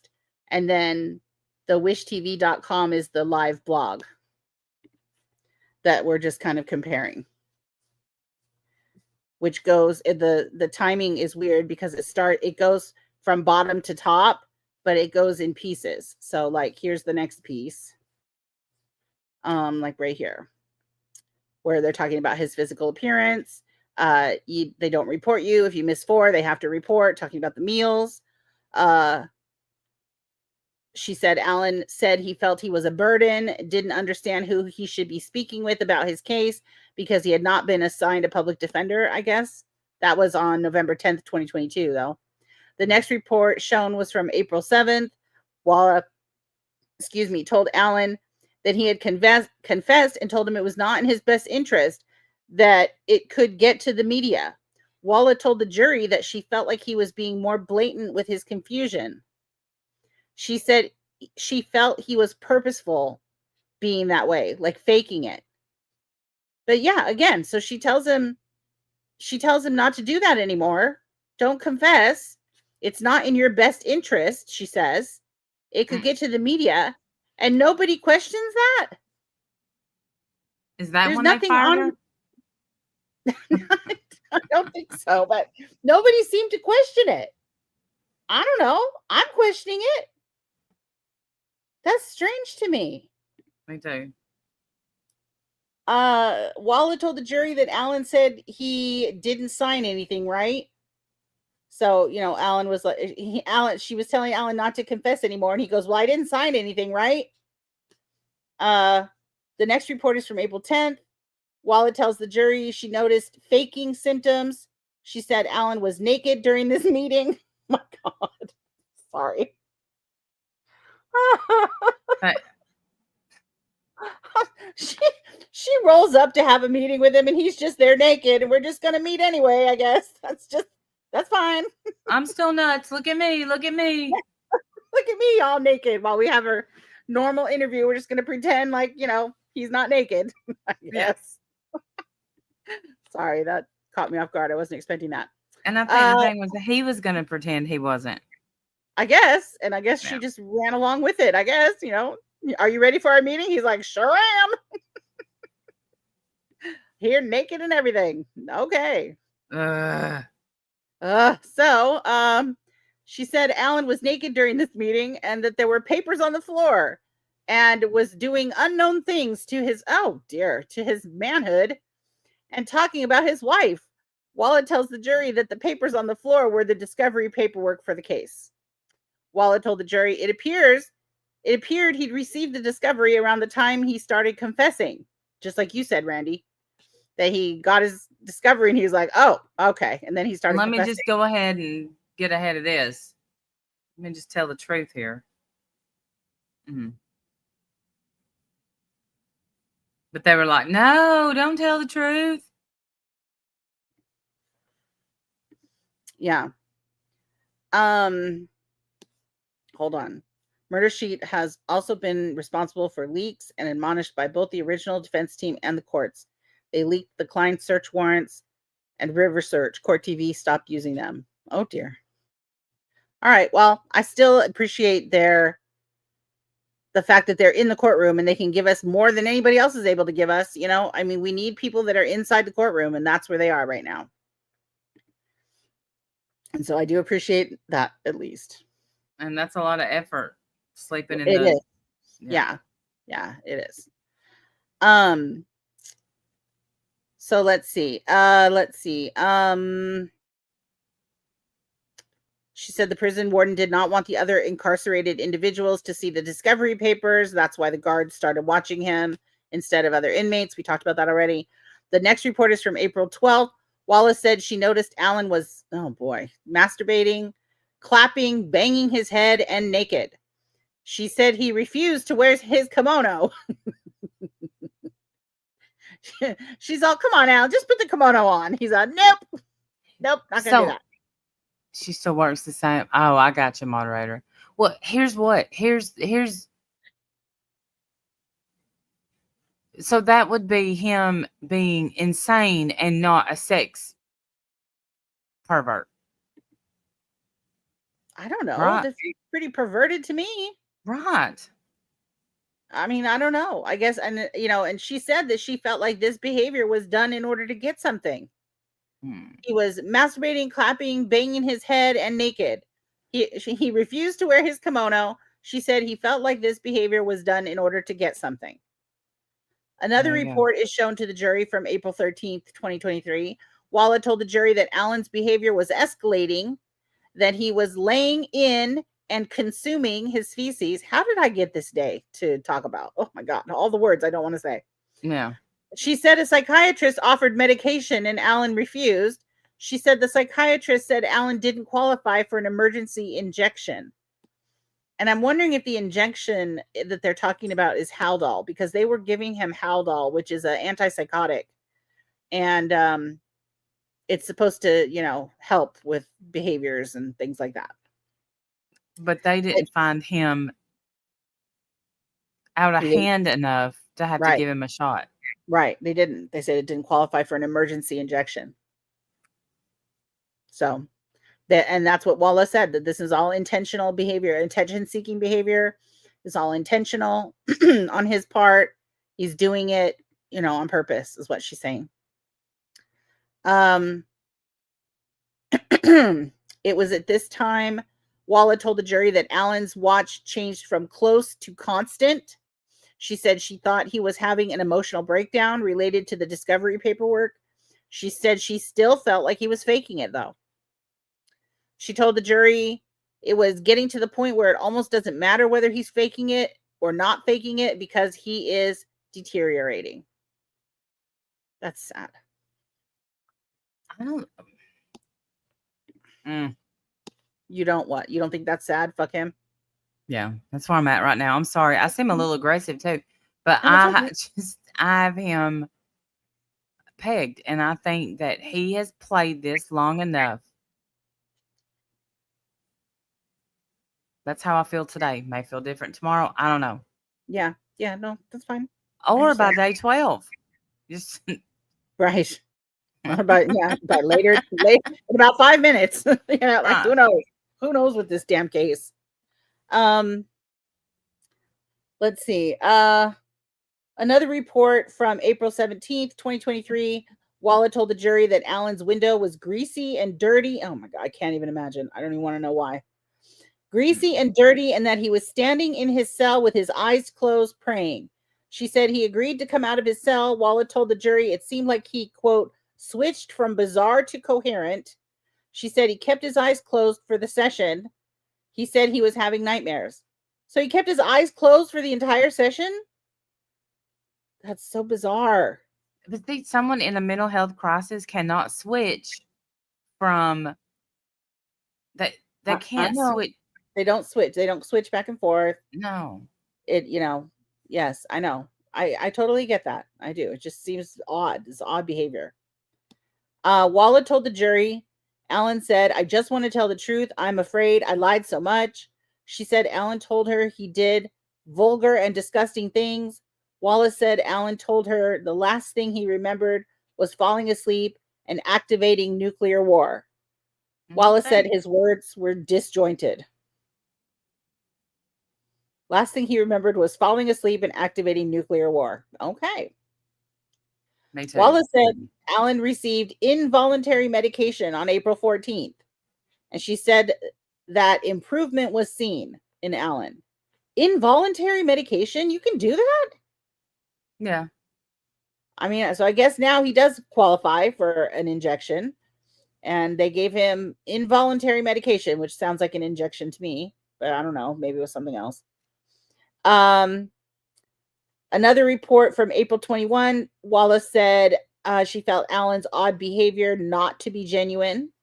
So several times she comments on whether his behavior is genuine or not. And most of the time, I think all of the time so far, she's saying it is not genuine. He's faking it. She thinks this over and over.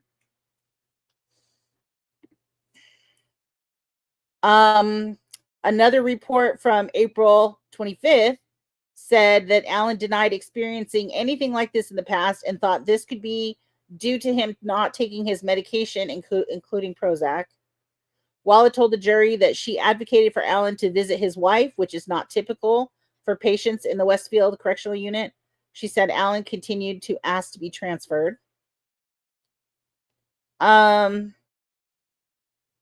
So the next report was April 28th. She says that she observed Allen on his bed, naked, and the cell, quote, smelled. Wow. And he asked for a shower. She told the jury that his awareness on his smell was a good sign. Oh, that he noticed that he smelled? That's a good sign. Good. She said Allen told her he had not been showering because he was selfish. She said he went on about flushing the Bible down the toilet. She said, I didn't see him as psychotic. It was possible. What? Possible he was severely depressed. What did you say, Randy? Oh, no. When he flushed his Bible, I said, oh, no, that's all. Can you all still hear me? Yes. Can you hear? Uh-oh. Can you hear me? I can. Yeah. You were cutting out. I didn't understand what you were saying. Oh, okay. I just said, Oh no, when he flushed his Bible, did he lose his religion? What happened? No, just depression. Oh, faking. I don't know. I mean, I don't know. I don't think. Yes, it was depression. Right? He was severely depressed. I mean, he can't flush a Bible down the toilet anyway. It's not going to fit down there. No, it's gonna make. I suppose you What could ruin what it it's though. gonna do is back his toilet up and flood his cell. That's what it's gonna do. A lot of inmates Yeah. flood their cells. God.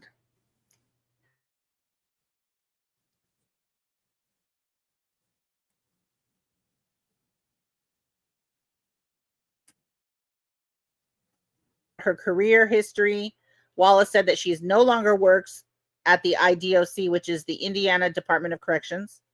She is now working at a different facility through a contractor.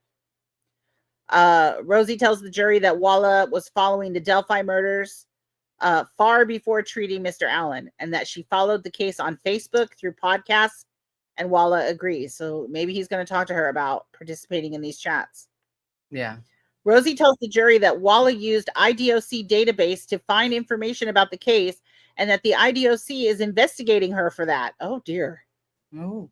Oh dear. He says this is why she's not at the IDOC right now. He tells the jury Walla was contributing and recommending on social media where to get information earlier than 2024. Oh, wow. So now the jury knows that Walla has been a big mouth Betty out here talking on the internets and using her resources at the IDOC to tell people where they could get information. And my What are you question, doing? why would you do that? Walla. Don't know why you would do that, but it's interesting that the jury notice how there's no question in any of this. Right. He's That's just having a and by the Rossie's way, just chatting with the jury. He's like, by the way, as a side note, you might want to know. Rosie tells the jury, Rosie, I'm sorry, his name is Rosie, not Rosie, sorry, tells the jury that Walla was commuting 2 hours every day to Westfield for work and listened to Delphi podcasts on the way there.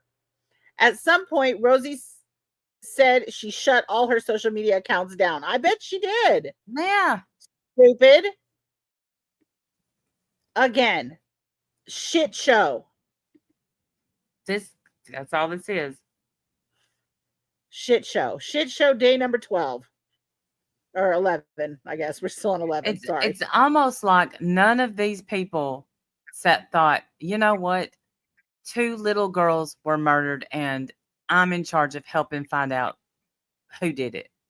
Right. Who's even talking about the girls anymore? All I'm hearing about is Richard naked and all the weird things he's doing with his body. And now this Dr. Walla, telling him to stop confessing because it's not in his best interest and showing her ass on social media. Right. And the thing is if she was truly dedicated to finding the killer, she wouldn't have been on social media. I don't like her. I don't like you, Walla. No. Yeah. You're an idiot. Yeah. Yeah. So let's see. So Walla tells the jury that she told IDOC of her interest in the case whenever they found out Allen was coming to Westville. Rosie says she did not. Wow.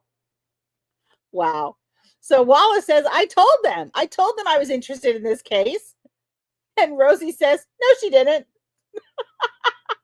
Uh-oh. He tells the jury Walla was sharing her thoughts with Allen while he was in custody. And yeah, we agree. Why is she sharing her thoughts with Allen? Why is she telling Allen to stop confessing? It's not in his best interest. Why would you even do that? Yes, Talisa. Right. Absolutely biased. Yes. I know, Paisley. The judge allowed her testimony but barred the FBI testimony. Shit show. This whole thing, a whole shit show. Rosie asked Walla about clinical testing. I don't even know why. At this point, why did the state even put her up? I guess because of all these confessions that he made and Yeah. his weird behavior, I guess. But they had to know that the rest of this shit was going to come out. I'm surprised they didn't jump on it and get ahead of that. But Yeah, absolutely, I think they should have gotten ahead of it, and I think also the state probably wanted out that she wrote several times that he was faking, and I think he was, just my opinion, yeah. but that's what they wanted into the jury's mind, but they should have gotten ahead of this, but And maybe get it on the record, and ask her, like, look, we know that you were involved with social media. We know that you had a fascination with this case, that you've spoken about it publicly several times. Da, da, da. At any time, was there a conflict of interest? At any time, was there, private, confidential things that you shared publicly that you shouldn't have? Something that doesn't make her look like a big ass fool. But I do think this is a big deal. She was on a podcast before she worked with Richard, not during ever. It was all prior. So maybe she should have said, I can't do this because I have been on a podcast. Or, hey, or maybe, because she was on that podcast, she already had this fascination with him, maybe. And so she felt maybe even more qualified to be involved in this. But I just feel like when she started saying things like, don't confess anymore, it's not in your best interest. I feel like she's crossed the line. That's unethical in my eyes. Yeah. You've reached now outside of your lane. You're not an attorney. Why are you giving him legal advice? You're not his family member. You are his psychologist. Your job is to listen and monitor and speak on whatever diagnosis you come up with after testing or observations or whatever. Not legal advice. What are you doing? I just find that crazy. That's just absolutely crazy. So Rosie asked Walla about clinical testing experienced by Alan. Says he was diagnosed with depression disorder when he got to Westville. Rosie asked Walla if she thought Alan suffered from dependent personality disorder. Walla says it's possible. She says Alan was fragile when he came to Westville. Rosie asked Walla about the condition of Alan's cell. She says they wouldn't let him out of that cell. Rosie asked if Alan was a code D of mental health, and she says yes. I don't know what a code D is, but I'm gonna look it up. Then they go to recess. So then after recess, I guess they're back at 2:34. I just want to double check and make sure. Yeah, court and recess from 12:22, and then they go up to 12:35. Sorry. Court resumes. Let's see. Okay, so he was okay. I'm sorry. I looked up code D. In the Indiana Department of Correction, a mental health code D indicates that an offender is in general population or a modified general population environment. Offenders with mental health codes of E or F are in mental health treatment units. So code D is a low. It's not like he was high on the list. Well, he's high for low section. He's not an E, which is enough to get him transferred to a mental health portion of the jail, which is what they asked about earlier. I think they asked even, or I could be, maybe I just heard this on the podcast. I might not have, we might not have discussed it here, but that they asked, like, why are you keeping him in this disgusting cell? Why not move him to mental health? And they said he didn't qualify for that. And that's what that code D means. Gotcha. He didn't qualify for that, I guess. So we're going to go with he's still in a duty cell that he did himself. Yeah. Well, she didn't actually say it that way. She said his lawyers wouldn't want him to confess in his best interest. I get that, but she shouldn't have even said that, moderator.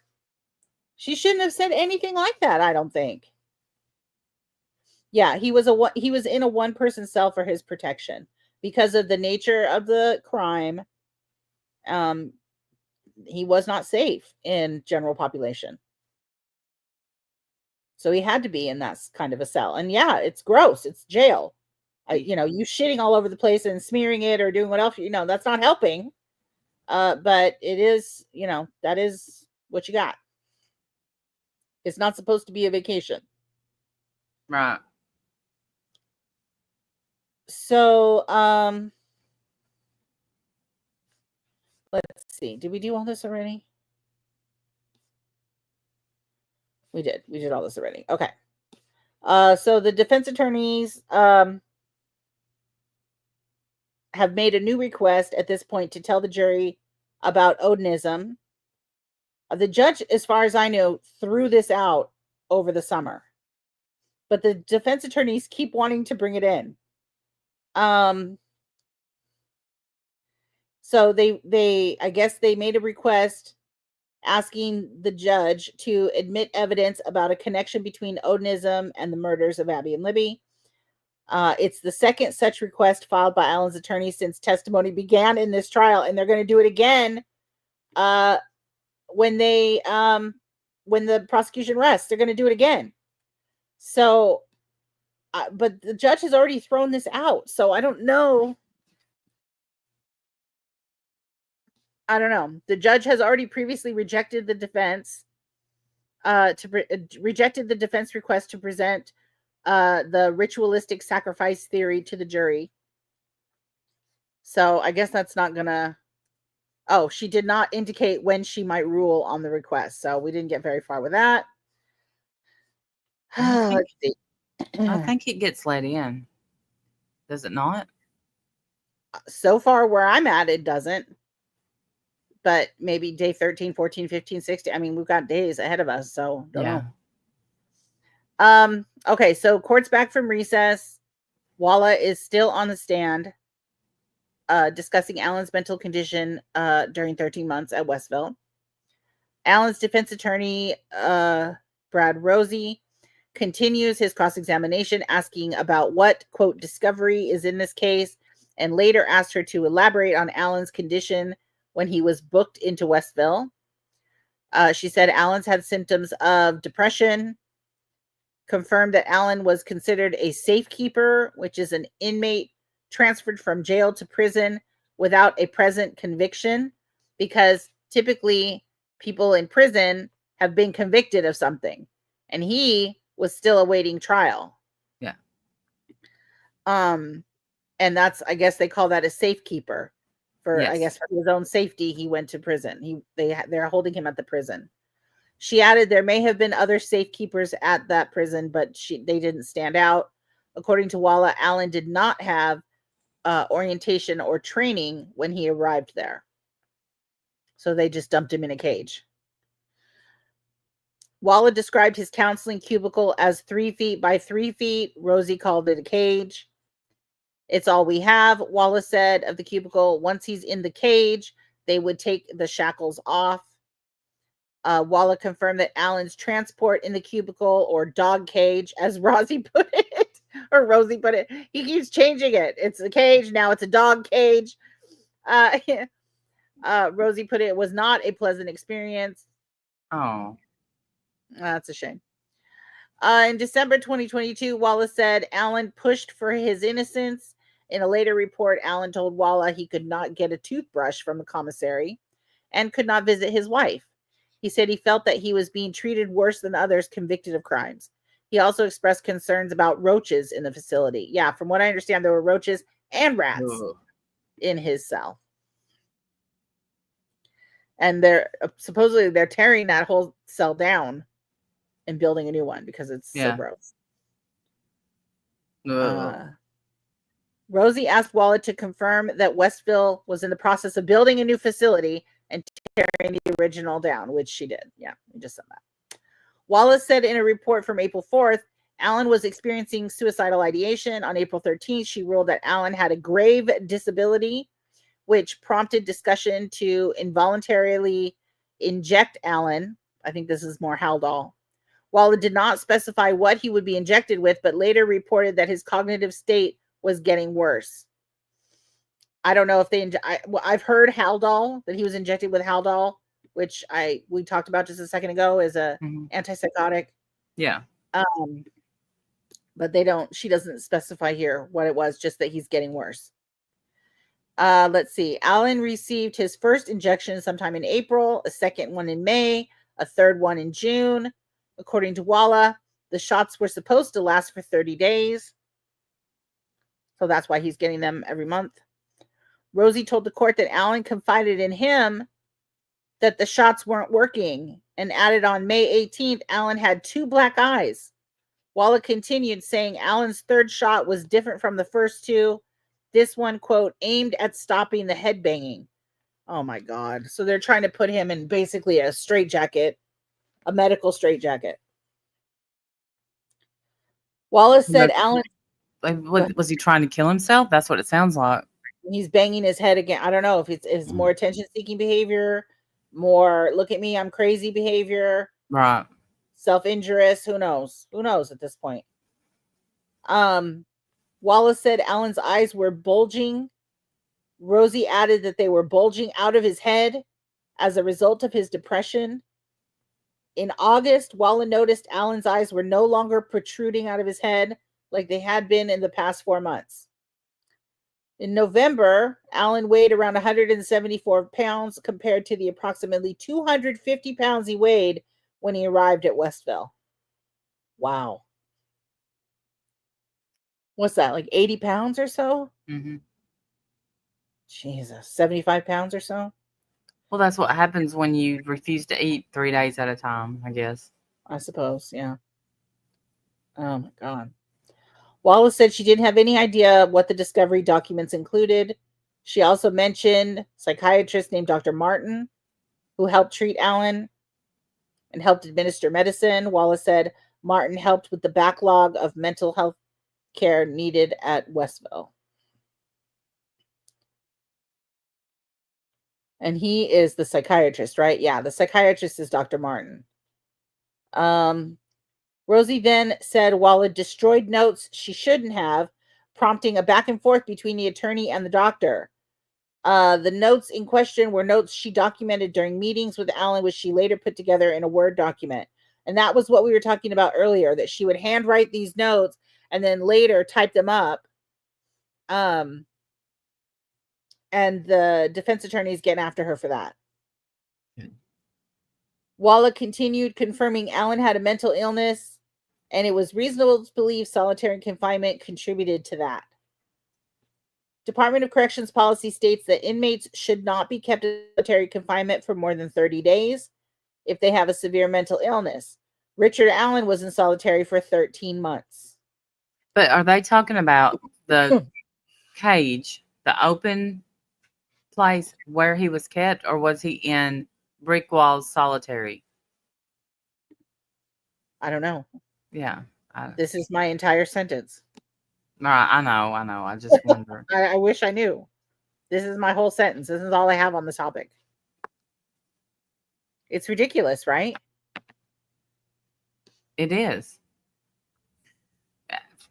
Moderator, yeah, that video of Richard, the sketch comparison in blue coat. Did I?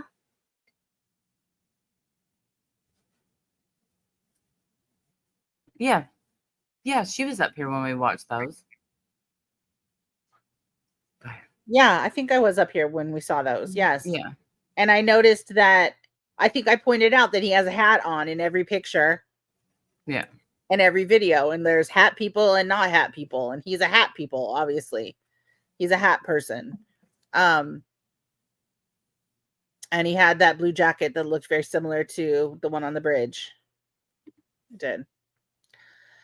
Let's see. Walla told the jury she questioned the authenticity of Alan's behavior in prison, then admits that now she questioned if he was faking it.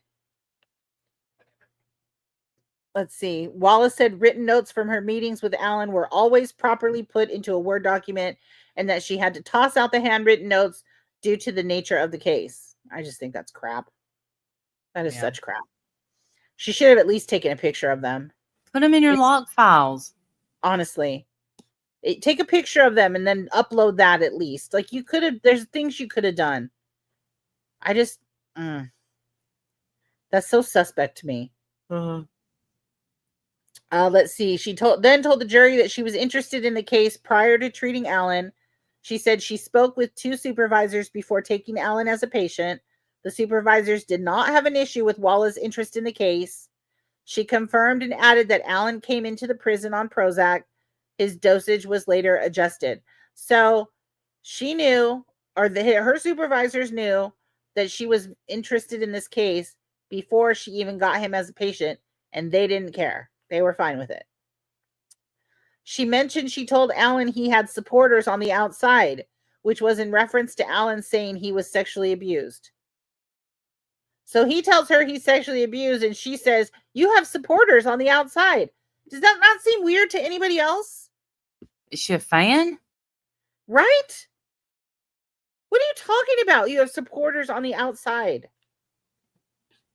When asked about her interest in the case, she said, I mean, there's always that interest. She added that she looked up things on databases for personal reasons, which you're not allowed to do. Walla then admits to visiting the High Bridge in Delphi, the infamous bridge on the Monon Trail where Libby and Abby were last seen. So she's been to that bridge now. The jury asked questions about Alan's mental illnesses, inquiring if brief psychotic disorders can reappear over time, and if he knew the consequences of not eating 4 meals. Wallace said psychotic symptoms of the disorders can reappear after going away, and Alan did know the consequences of saying they discussed it at one point. He did know the consequences, saying they discussed it at one point. So he did understand that if he missed 4 meals, there would be consequences, so he couldn't miss more than 3, and apparently they discussed that. So yes, he did know the consequences of that. So then they go to recess again. Let's see. I guess that's it for Dr. Walla. Yeah, that's it for Dr. Walla. They moved on to Steve Mullen, who took the stand, and he is, let's see, he talked about the 2016 black Ford Focus SE registered in the county. The year the girls died was Richard Allen's. He also said the video from the Hoosier Harvest Store doesn't reveal the model of the car believed to belong to the killer. The state prosecutor, McLeland, called Brad Weber to the stand. Brad Weber is the Carroll County resident who lives off County Road at 625 West. Okay, so this is just outside of Delphi. He owns the property near the Moonon High Bridge where the girls were killed. Now, Brad Weber is supposedly the owner of the white van, and his property butts up against exactly where the girls were found. Okay, and he was a suspect at one time. He was a person of interest at least at one point. And I guess he's kind of got a sketchy history himself. I don't know if they're going to get into it, but apparently he does. Let's see. Weber worked first shift at Subaru near Lafayette and was at work on February 13th, the day that the girls were murdered. Weber said he was at work from 5:41 a.m. to 2:02 p.m. and his drive home was approximately 20 to 25 minutes, which would put him exactly at the bridge around 2:25, 2:30, right? Yes. So he was right there at the time that Richard Allen said he saw a white van and got scared, so he killed the girls. Right. And how would he know that if he wasn't the killer? How would he know that van was there at that specific time? He wouldn't know. He wouldn't, right? Right. Because I guess I need to know that. Is it possible that he could have known that? Weber told the jury he drove a van, a Ford Econoline, to work February 13. The defense attorney, Baldwin, asked Weber if he drove straight home on February 13th, to which Weber said he dropped off a trailer. Baldwin said that was earlier in the day, adding Weber originally told police he went to work on ATM machines after work. This prompted Weber to scream, "That is not correct," and to deny Baldwin's claim multiple times. Baldwin then gave Weber a subpoena and court adjourned for Wednesday. That's not good. That's not good at all. Not a good look, Weber. Not a good look, Weber. Yeah. So there might be some a little bit of a issue with his testimony. I guess we find out on day 12. So that's it for that day. Yeah, that's a dramatic ending to that day, though, isn't it? Yeah. All right, so let me see if there's anything else I need to bring up from the podcast. I agree, Sarah. I think that's a big, important detail to the timeline. And I think that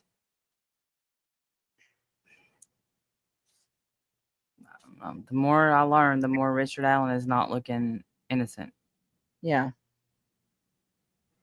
Well, I want to see if they talked about the van and Weber's testimony on the stand. Let's see here. Right, moderator. Well, so we got him, Richard Allen's timeline, which he was at the bridge at the time. We got his bullet. We got the confession. We got the van. Yeah. Okay, so here is the part where Weber's testifying in court. They got out the old work records and showed that on February 13th, 2017, he actually clocked in at 5:41 a.m. and he clocked out at 2:02 p.m. He said it usually took him 20 to 25 minutes to drive home. And they showed him a picture he ID'd of the white van he owned and drove in 2017. And so if he clocks out at 2:02 and it takes him 20 to 25 minutes to drive home, that has him driving his white van down the access road just in time for Richard Allen, by his own account, to see it while he's in the process of terrorizing the two girls. So this would seem to confirm the story that he told Dr. Walla. It seems to confirm a detail that only the killer would know. So it seemed to be really, really significant.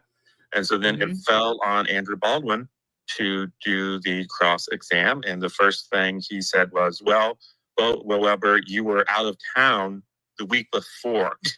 And McNeilan objected and said it was outside the scope of the cross exam. There was a sidebar. Oh, yeah, there's a sidebar, and then they came back with Baldwin looking not so happy. He looked very, very upset. Yeah. And he said, you did not drive straight home from work. And Weber said, that's not correct. And he said, well, you went to work on ATM machines. And Weber said, that's not correct. He got very, very animated. Yes. And he said, I looked at those ATMs earlier in the day. Yeah, I went right home. And Baldwin is like, I'm done. And he goes over and he gives Weber a subpoena. And looking very, very angry, he goes and sits down.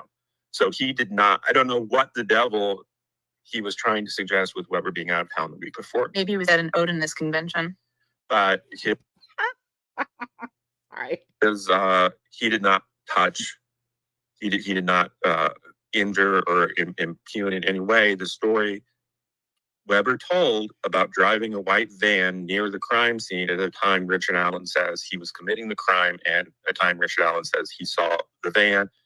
So that is a very big deal, that they were not able to impugn that testimony, meaning that Richard Allen said that he saw a van at that time. Weber's Yes. van seems to be there at that exact time. It makes sense. He clocked out of work at 2:02. Takes him 20 to 25 minutes to get home, which puts him exactly where Richard Allen said he was at the time of the murders. The only person who could know that is the killer. Yes. And again, we have Paisley saying the judge wouldn't allow FBI. He told the FBI that he went to work on ATMs, and he's sitting there and he's saying, I said I worked on ATMs through the day. If that was his job, why would he go after work and work on ATMs? Doesn't make sense. That doesn't make sense. You're right. You know what makes sense? Him driving home and Richard Allen seeing the van. Yeah. Because it was, oh no, it turned out to not even be a white van. Yeah, it was a white van. It was a white van. He was driving a big ass white van. Yeah.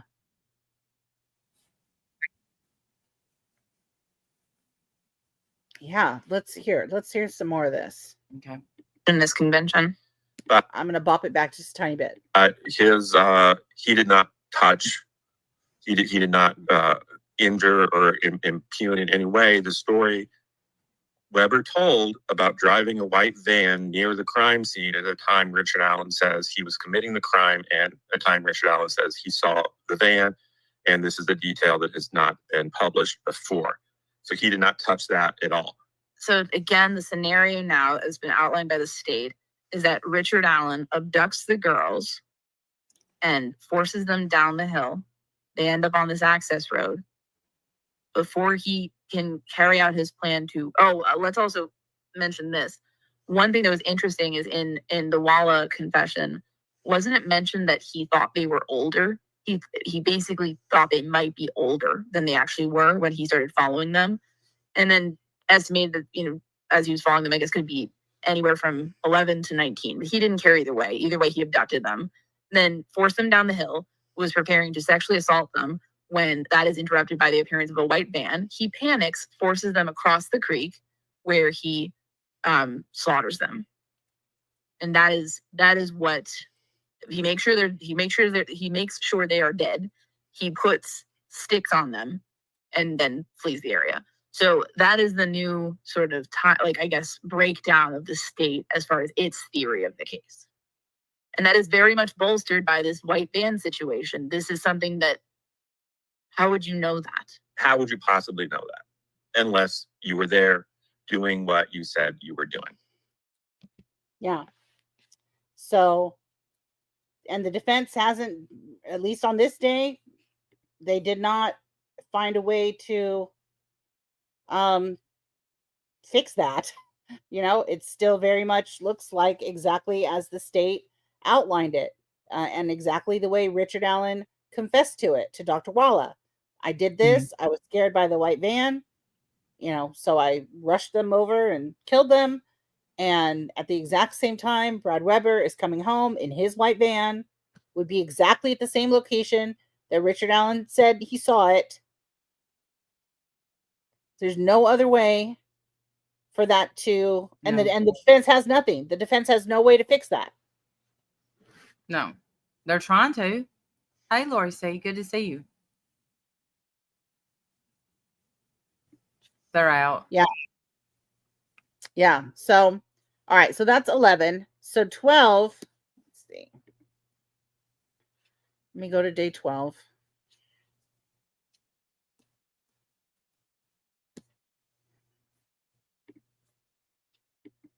Right, moderator. The van was not part of the discovery. Nobody even knew about the van until Richard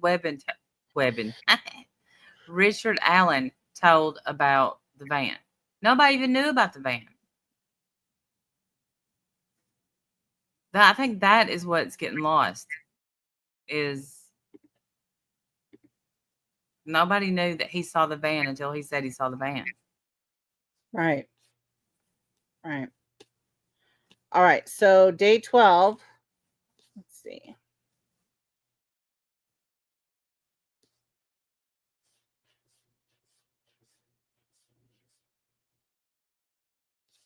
Okay, so it starts off with the summary of day 11. So let me see.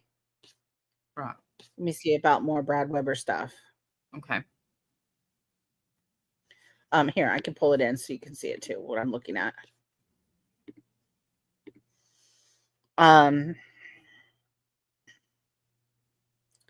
So defense attorney, are you there? Do you have it in? Did it come in? It didn't come in yet. There it is. Yeah. Is it in now? Okay. Yeah. So Brad Weber, who owns property near the Munan High Bridge where the girls were found, was next to testify.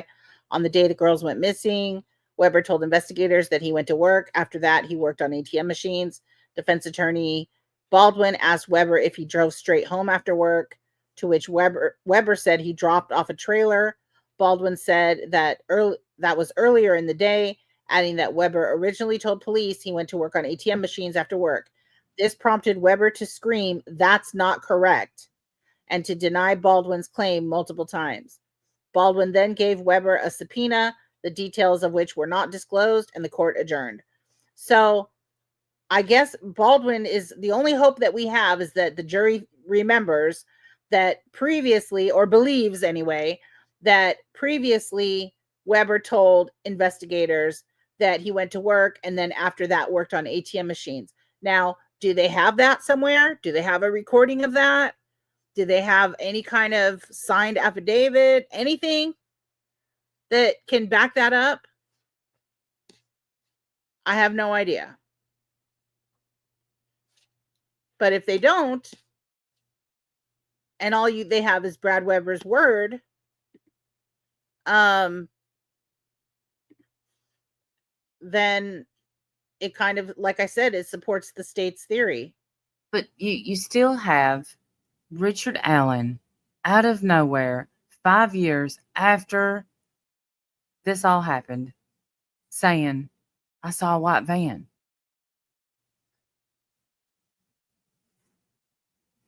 I know. To me, that's huge. I mean, Yeah. I really feel like there's a few pieces of this case that are big for me. Yeah. The bullet And this is markings one are of them. big for me. This is one of them, that he says he saw a white van at the exact time that Brad Weber's van would have been there. That's big for me. The fact that all these people on the bridge remember seeing Bridge Guy at the exact same time that Richard Allen puts himself on the bridge, but Richard Allen doesn't see Bridge Guy, because he is Bridge Guy, right? Like, those are the pieces of this that really fit together for me, Me too. that show him to be guilty. I Because wish I we had understand more. what, yeah, well, I do too. And I understand what Paisley's saying. But honestly, I think that it's moot what the FBI says he said about the ATM machines, simply because Richard Allen out of nowhere says, "I saw a white van," and that's what stopped me from R'ing the girls, panicked and stabbed them. Right. So the defense wanted a Zoom with the FBI, who had recorded interview of Brad Weber stating he was working on the ATMs, and Gold denied the request. See, that kind of shit bugs me. Like, this trial is going to go to appeal almost immediately. It has to, because there's Yeah, so it much will. shit like that. Yeah, why wouldn't you bring that in? Why can't we see Brad Weber's original testimony? Maybe we can come to some kind of understanding why there's two different stories.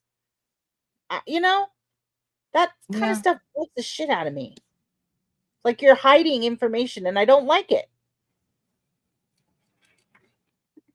Well, I don't like it, but And you can tell that this judge hates the defense. So Yeah. she's not going to give them anything. But anyways, all right. So we're in court. excuse me. Bless you. I need the little bless you emoji. Yeah. Okay, so now we're going to talk about the jailhouse phone calls. These are very interesting. I thought these were really interesting. At 8:58 a.m., Allen is standing in the courtroom, appears to be praying as court is set to begin. Judge Gull enters the courtroom, and court is back in session without the jury. The state moves to admit an exhibit that the defense objects to, saying they have never seen it before. Gull does not admit that exhibit.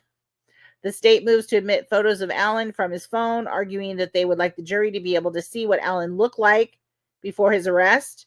The defense wants the dates on the photos removed. Judge Gull says the defense can review, and the matter will be revisited after lunch. Prosecutor McLeland tells the judge they are planning to admit 7 Department of Correction phone calls to Allen's wife and mother. The defense objects because they say the prosecution is not offering one of the phone calls in the time where Allen said he is innocent, and describes being mentally tortured and killed at the Westfield Correctional Unit. So the state wants to admit 7 calls. Apparently, there's calls that they don't want to admit because they only want the ones where Alan is saying he's guilty. They don't want Yeah. the ones where he's saying he's not guilty. Defense attorney Rosie says, what the state is omitting is an attempt to represent facts to the jury outside of context. McLeland says the calls are complete on their own. The defense claims the state is violating Alan's rights. Rosie gives Gull a transcript of the omitted call, references certain times in the transcript where Alan mentions the conditions at Westville, says he is innocent. Rosie claims the overall calls are one continuous communication. Rosie gives Gull 2 more transcripts and says, you play them all or you play none. Wow. I'm sorry. That's how we speak to a judge? Yikes. Okay. He said that to a judge. You play them all or you play none. Wow. Fed up. Yeah, everybody's fed up. I'm fed up. I don't blame these people. I'm freaking fed up. Gull admits the calls over the defense's objection, of course, and says the defense can play the omitted call if they so choose, and their argument would be more valid if the state was trying to admit incomplete phone calls. Rosie says the case law doesn't agree with what Gull is saying. Oh, dear. Defense attorney Andrew Baldwin argues that in the calls that the state want to present, the calls they want to admit are referenced, and that would be confusing to the jury. Defense attorney Jennifer Auger references another exhibit, which is Alan's Google search history. Gull says that will be handled later, again after lunch. And now the jury comes in. All that before the jury even gets in there. I would love to know his Google search history. I think they're going to admit it. That's just a sneak preview. They are going to admit it. Okay. He didn't want it admitted, though. In one of his recorded phone calls or something, he said, I don't want them looking at my web history. I don't know why. I don't know what's in the web history, but so the state calls Indiana State Police Master Trooper Brian Harshman. Harshman tells the jury he's been with the ISP for 30 years. He says he became involved in the Delphi investigation in April 2020. Harshman tells the jury he became the phone guy, meaning he monitored Alan's communication from inside custody to the outside world. He says he monitored calls, video chats, and texts. He says he has listened and re-listened to 700 hours of Alan's calls. That's so all. 700 hours, and he was in solitary. It's hard to. 700 hours of phone calls. Yeah, so he had phone calls, obviously. I wonder if this guy could tell if Bridge Guy's voice is Alan's voice. Because he's heard 700 hours of Alan's voice. That's true. I wonder if that's going to come up. Harshman tells the jury that Alan either calls his wife or his mother. Harshman says that, yes, Alan makes incriminating statements. The prosecution references a call on November 11th that Alan made to his wife, Kathy. Alan tells her that he would call the detectives and tell them whatever they want to hear if things became too much for her. So, and this is a pretty continuous theme for Alan. He seems to be worried about his wife a lot and wants to, if this is too much for you, I'll tell them whatever they want to hear. Wants to make sure that she still loves him. Yeah. Even though he did this. Their dynamic is kind of weird, but. Well, I think that is listening to some of what Lauren's husband said. This is part of his personality disorder. He wants to tell the truth, but he doesn't want anybody mad at him ever. Yes. And that's very evident when he talks to his wife on the phone and when he talks to his mother on the phone, because he says things to his mom like, are you going to love me anyway? You promise you'll love me no matter what. And mom has to say, yes, there's nothing that you can do that will change, my love for you, type of thing. So the prosecution plays a call from November 14th that Alan made to Kathy. He says on the call, I don't want to upset you anymore. Tell the investigators to come get me. I will tell them whatever they want me to. Kathy says in the call, I wish I could hug you. Alan has his head down in the courtroom and his wife is crying while these calls are being played. During the calls, Alan is crying loudly. He says, I'm sorry. I'm sorry. I know what you told me. I believe you. You take care of yourself, okay? Kathy says, you get the help you need. Alan responds, I'm sorry, baby. I wish I could see you, babe. You don't know what I would give to see you one last time. I'll see you in the next life. You take care of the family for me. The prosecution plays another call from April 2nd, this time to his mother, Janice. Harshman says this call is about Alan saying he found Jesus Christ. Janice says, it's good to hear from you. Alan says he's been trying to get a hold of Kathy. Janice says they've had some bad storms and tornadoes. Alan says they had hail at the prison. He asked Janice to tell Kathy he's okay, and he will try to get through to her. So just a normal weather check, I guess. It's weird. Just checking on you, Mom. How's the weather? I don't know. Okay. Janice tells Alan that she started going to church after a car accident in 2022. Alan tells her that is good, that he did not know she was going. Janice says he's been sparing my life for a reason all these years. Alan asks, did Kathy tell you that I told her the other day that I accepted the Lord Jesus Christ as my Savior? Janice says, that's so wonderful. He tells Janice he will try to get a hold of Kathy and then he will try to sleep because he has not slept. Alan tells Janice, got a family that will always love me. He won't let this last forever. We're going to be back all together someday. It may be when we are all in heaven. He's going to work a miracle out of all of it. He already has. Kathy sent me a Bible, Alan says. Alan says he accepted God on March 21st. Alan says he wants Kathy to thank one of their doctors for saving his life because he suggested Kathy give him a Bible. Alan tells Janice he loves her. Then there's another call from April 3rd. Alan made to his wife. He says, I did it. I killed Abby and Libby. Kathy says, no, you didn't. No, you didn't, dear. Don't say that. You weren't feeling well. They messed up your meds. And this happens a lot where his wife tells him, you know, they're screwing with you. They messed up your medication. That's the only reason you're saying this, type of thing. He tries to tell the truth and they reject the truth over and over. That's how I feel. I think that's why I feel like I feel today. Yeah. Yeah. Well, he definitely is trying to tell this story and they don't want to hear it. Right. Kathy asks, why would you say that? Alan responds, maybe I did. Kathy says, they're messing with your mind. Something is not right. They're screwing with you there. Don't you ever say you did it. I know you didn't. Alan responds, I think I did. Kathy says, they're fooling with you. They're trying to get you to say things. Alan asks to apologize to the families. Kathy says, just don't talk anymore. Prosecution plays, these are odd calls, man. Yeah. Prosecution plays another call from May 10th. Alan called Kathy at 5:03 a.m. Kathy says, are you there? Alan responds, I am. Kathy says, hi, honey. It's good to hear your voice. Are they going to move you? Alan says, I don't know. I think maybe I'm losing my mind. Alan asks Kathy if she is okay. Kathy says, we've all lost our minds at this point.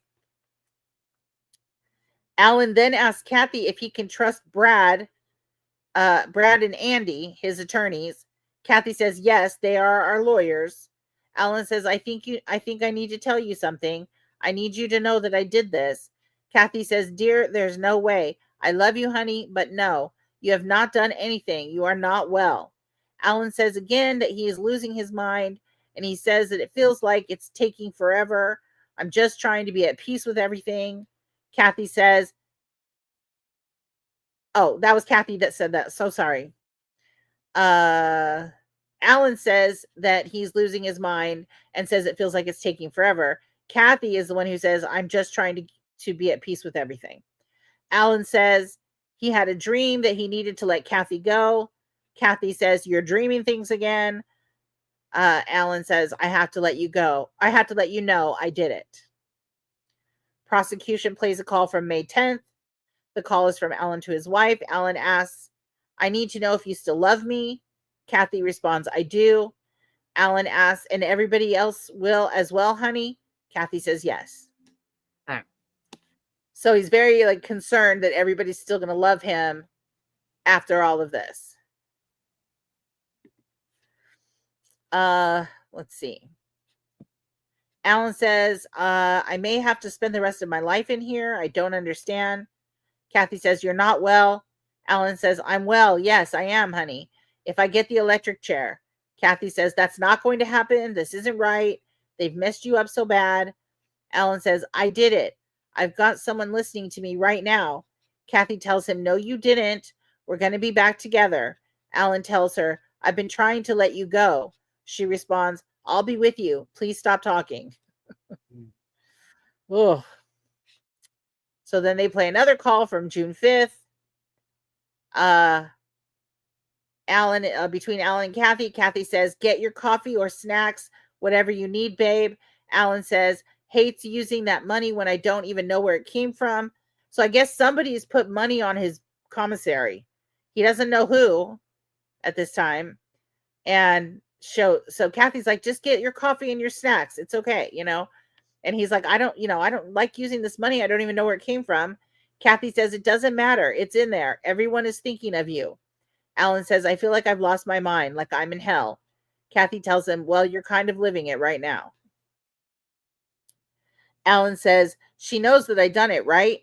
Kathy says, "I don't want to think about that." Alan says, "I'm just in a really frustrating spot right now. Nobody will talk to me. I don't feel like anybody is willing to be honest with me right now." Kathy tells Alan she's trying to get someone in there to pray with you. Now, I say this is what drove him crazy. He's trying to tell the truth, and everybody's like, "No, you didn't." Right.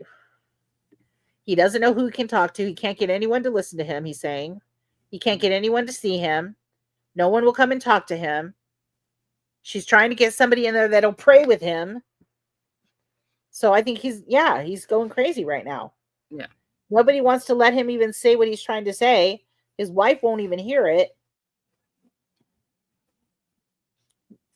But at the same time, he's, eating his feces and being crazy cray. So I don't know.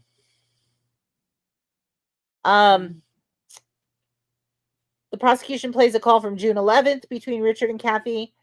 Alan says, "I did it, Kathy. I did it. Do you still love me?" Kathy says, "Yes, dear, but you didn't do it." "Why do you say that? Why do you say it?" Alan says, "I don't want to upset you." Kathy tells him she's already upset. Alan says he feels like he's lost his mind. Kathy says, "You can't call me and talk like this, okay?" Alan says, "I'm so sorry, baby." Kathy tells him she cannot talk to him right now. Alan says, "I didn't want to do this, honey. I'm so sorry. You aren't going to do you aren't going to do anything to yourself, okay?" Like telling his wife that she's, don't not to hurt herself, I guess.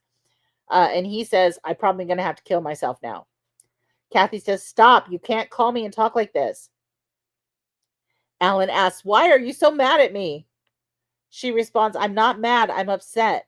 Alan says, I can't tell you what's been going through my mind. I feel like I'm already in hell. I don't understand what's going on." Kathy says, "Neither do I." Like, these are weird phone calls.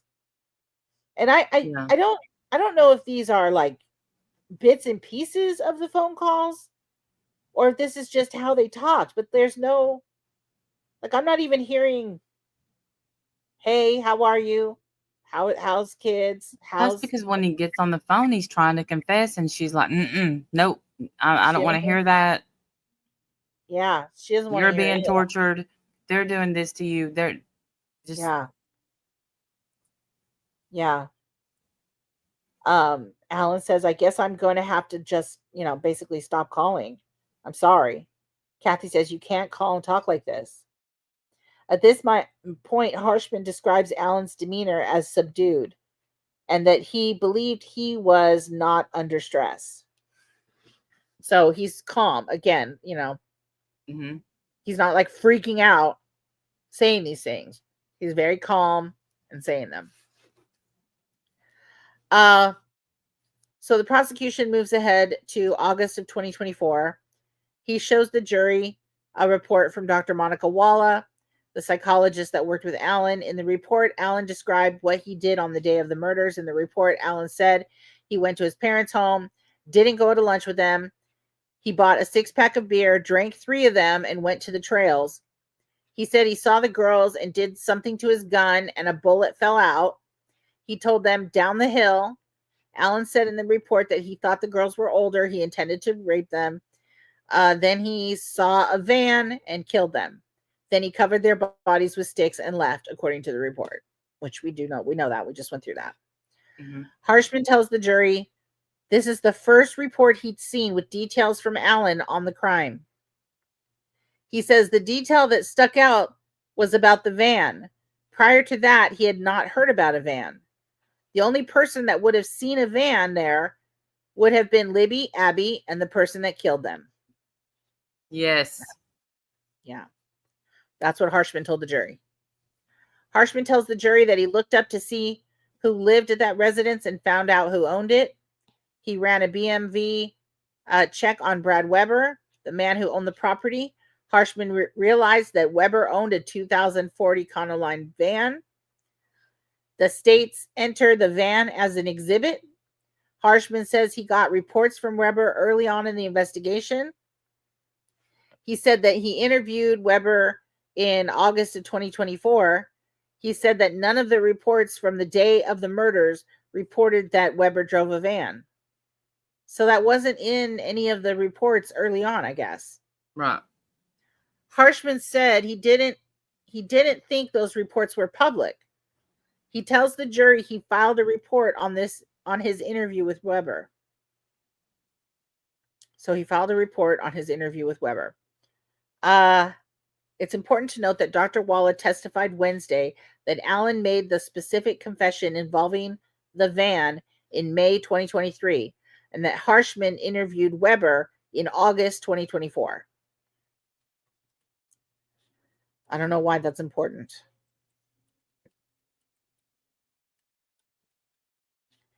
I don't know why it's important. Prosecution plays the down the hill. Hang on. Video for Harshman. Harshman is viewing the stabilized version, which is timestamped February 13, 2017.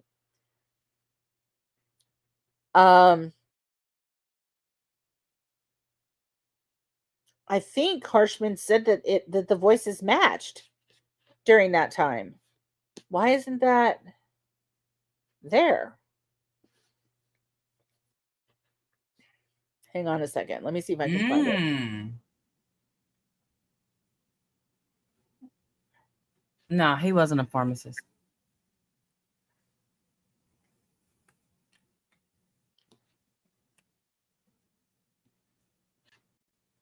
Give me one quick second.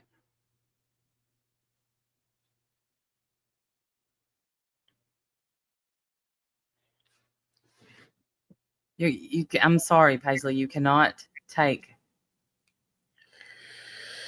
and say that the confession is flawed because he said where he lost the bullet. I don't accept that. I just don't.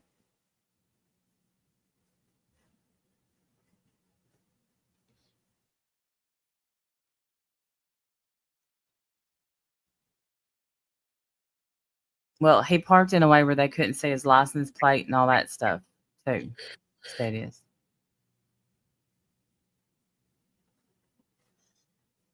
So, I don't know. Yesterday I wasn't 100%. Today I'm at 100%.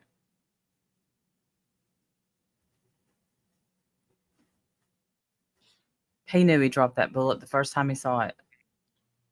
Yeah, but then remember what he was saying during his first interview with police, that there's no way that you have a bullet of mine attached to these that killed these girls.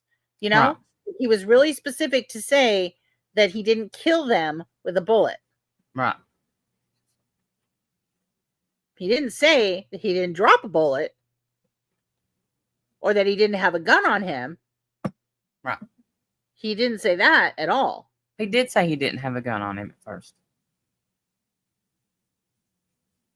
The very first time? Mm-hmm.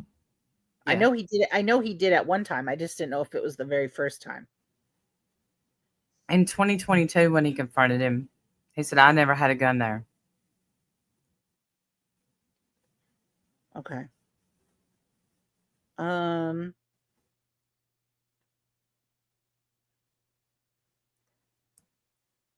just trying to see. I thought they asked Harshman if the voices sound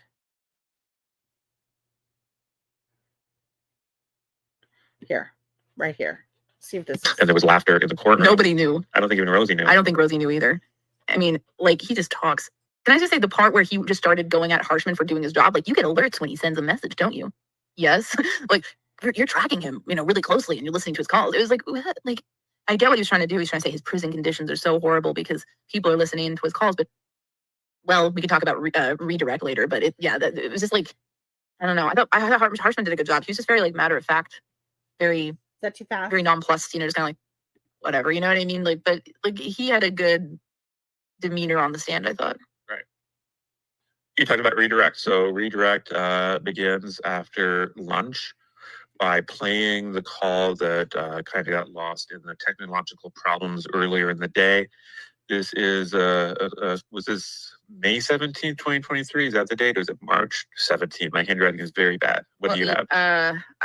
We jumped ahead a lot, I think, but there was some stuff I might want to go ahead. Go back to because this is interesting because this got spread all over online by certain individuals, but at one time it was being put out there that because of statements made by the defense alluding to this, that Richard Allen was confessing to having shot the girls and done other things that certainly didn't happen. This is important because again, some folks, even reported on this, he was, he's saying he shot them and listen, this is a big tell that you have a false confession on your hand is that false information is included in the confession.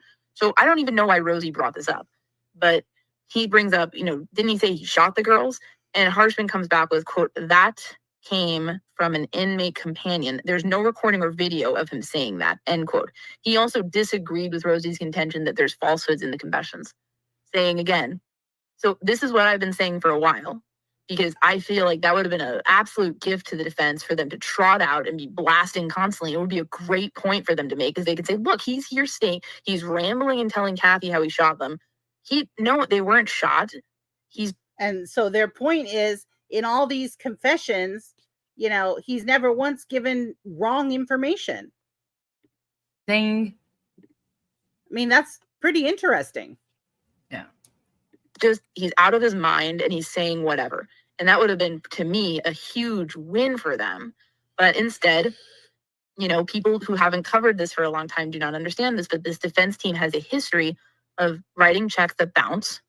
And this is one that bounced because some inmate companion going and hearing, mishearing or maybe passing it along through the prison grapevine and getting a detail wrong is certainly significantly less good for the defense than something where it's coming from his own lips. Right. So I felt it was important to say that. I thought it was funny at one point, Rosie started trying to make this a thing. Oh, the Weber end of the bridge. Did you catch that? It's the Weber end of the bridge. Again, emphasizing Weber. He makes a big deal about, well, how could Bridge Guy, who again, it seems like half the time they're defending Bridge Guy as opposed to Allen, which is interesting. He talks about in the video, how can that Bridge Guy have been lying in wait because he's walking on the bridge? We don't know that he was lying in wait. And it's like, okay, like Harshman's like, quote, the girls walked past him. He could have been lying in wait, getting behind them. It's a pretty obvious point to make. It's a pretty obvious point to make. It just shows me that the defense is kind of desperate right here. Yes. They're trying to come up with anything they can, and it's getting shot out of the water super fast. Yeah, now they're defending Bridge Guy. Right. Let's see.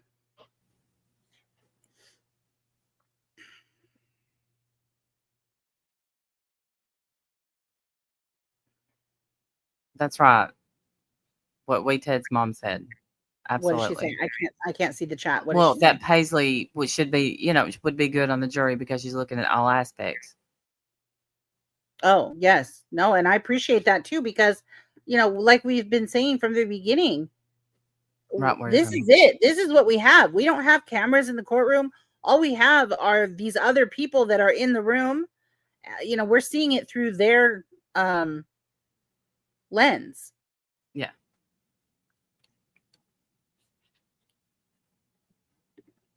Absolutely, Penny We B. just make the most of it, make as much of it as we can. Let's see. So there's another call with his mom. They talk about this one. It's May 17th. Okay, this is the May 17th, 2023 call between Richard Allen and his mother, Janice Allen. Begins with Janice saying, "Hi, hello." Richard Allen says, "I'm here." She says, "How are you?" He says, "All right, I guess." She says, "It's good to hear your voice." Richard Allen replies to that by saying, "Did Kathy tell you I did it?" Mhm. Janice responds, "Well, we're not going to discuss this, okay? Are you here?" He says, "I'm still here." She says, "We love you. You know that, don't you?" He says, "Regardless." She says, "Yes." He says, "You know if Kathy's okay?" Janice assures him that Kathy is okay. Richard Allen says, "I've been worried you guys weren't going to love me because I said I did it." Mhm. Janice says, "Ricky, you're not in a good place and we love you. Just saying it doesn't mean you did it." He says, "It does, and I did." She says, "Rick, don't talk like this. They're just messing with you. I just know you don't have it in you to do something like this." Did you say at some point, no, mom, they're not? I have him replying to that by saying, "Mom, I wouldn't tell you I did it if I didn't." She says, "If they're messing with your meds, you would, but we're not going to talk about the case." And But Richard Allen says, "So if I did." Right there. Part of his personality disorder is needing to be loved and accepted. He's yet again saying, "Mom, I did it." No, you didn't. Right. Right. And he's very worried that, if I did it, are you going to love me still? Yes. And she has to keep reassuring him that, yes, she will. Right. Did it. So if I did do it, you wouldn't love me anymore. And she replies, "I would always love you no matter what. Nothing will make me stop loving you." And that's the end of my notes. And then they talk about, she talks about letters she's written him every day. And he says, "Great, that's something else to share with my therapist." And then she remarks, "Oh, are they letting you see her again?" And he indicates that they've been letting him see her every day. And they kind of like, "All right, well, I'll let you go. Tell everyone else I love them." That's where the strangeness comes in for me, because it's like all this weird discussion of this stuff and the back and forth, but then it's kind of like this normal ending of like, "Well, tell everyone I said hi." It's like, yeah. What do you make of the fact that both Janice Allen and Kathy Allen were repeating this idea that, he was being drugged, brainwashed, whatever, in prison? That was the reason that this was happening. I guess everyone looks for a reason not to believe something you don't want to believe. Right. And maybe someone raised that as a possibility. I just find it interesting because I don't feel it's realistic. I don't think it's realistic, but also, well, listen, he was injected with Haldol sometimes because of his behavior. That's documented. That was brought up at trial. But I think, the lawyers on his side, the defense attorneys, are certainly capable of making those arguments themselves about his prison conditions leading to this.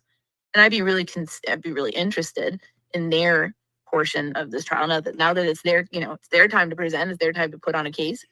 What do they have to say about that? Are they making specific allegations that they can kind of show and say, here's what was happening? They were doing this to this medication and throwing this in the mix, and it was having this reaction. And here, because they're allowed to do that. They can do that. People who make arguments for them online seem to forget that or think that they just forgot. But they can argue that. They can put on experts. They can do all of it. And so that would be something to bring up, and that would be something to certainly clarify. I just find it interesting that everyone was sort of in lockstep at this point of basically ignore Richard because of this specific reason. And I just wonder where it came from.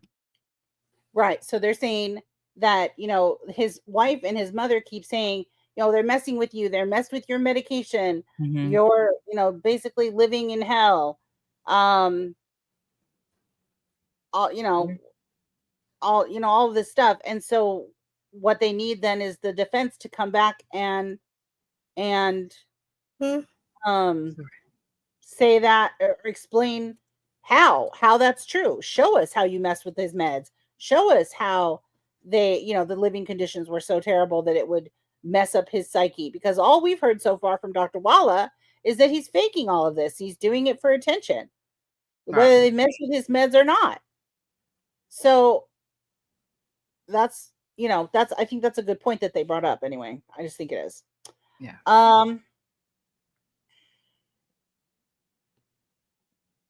Let's see.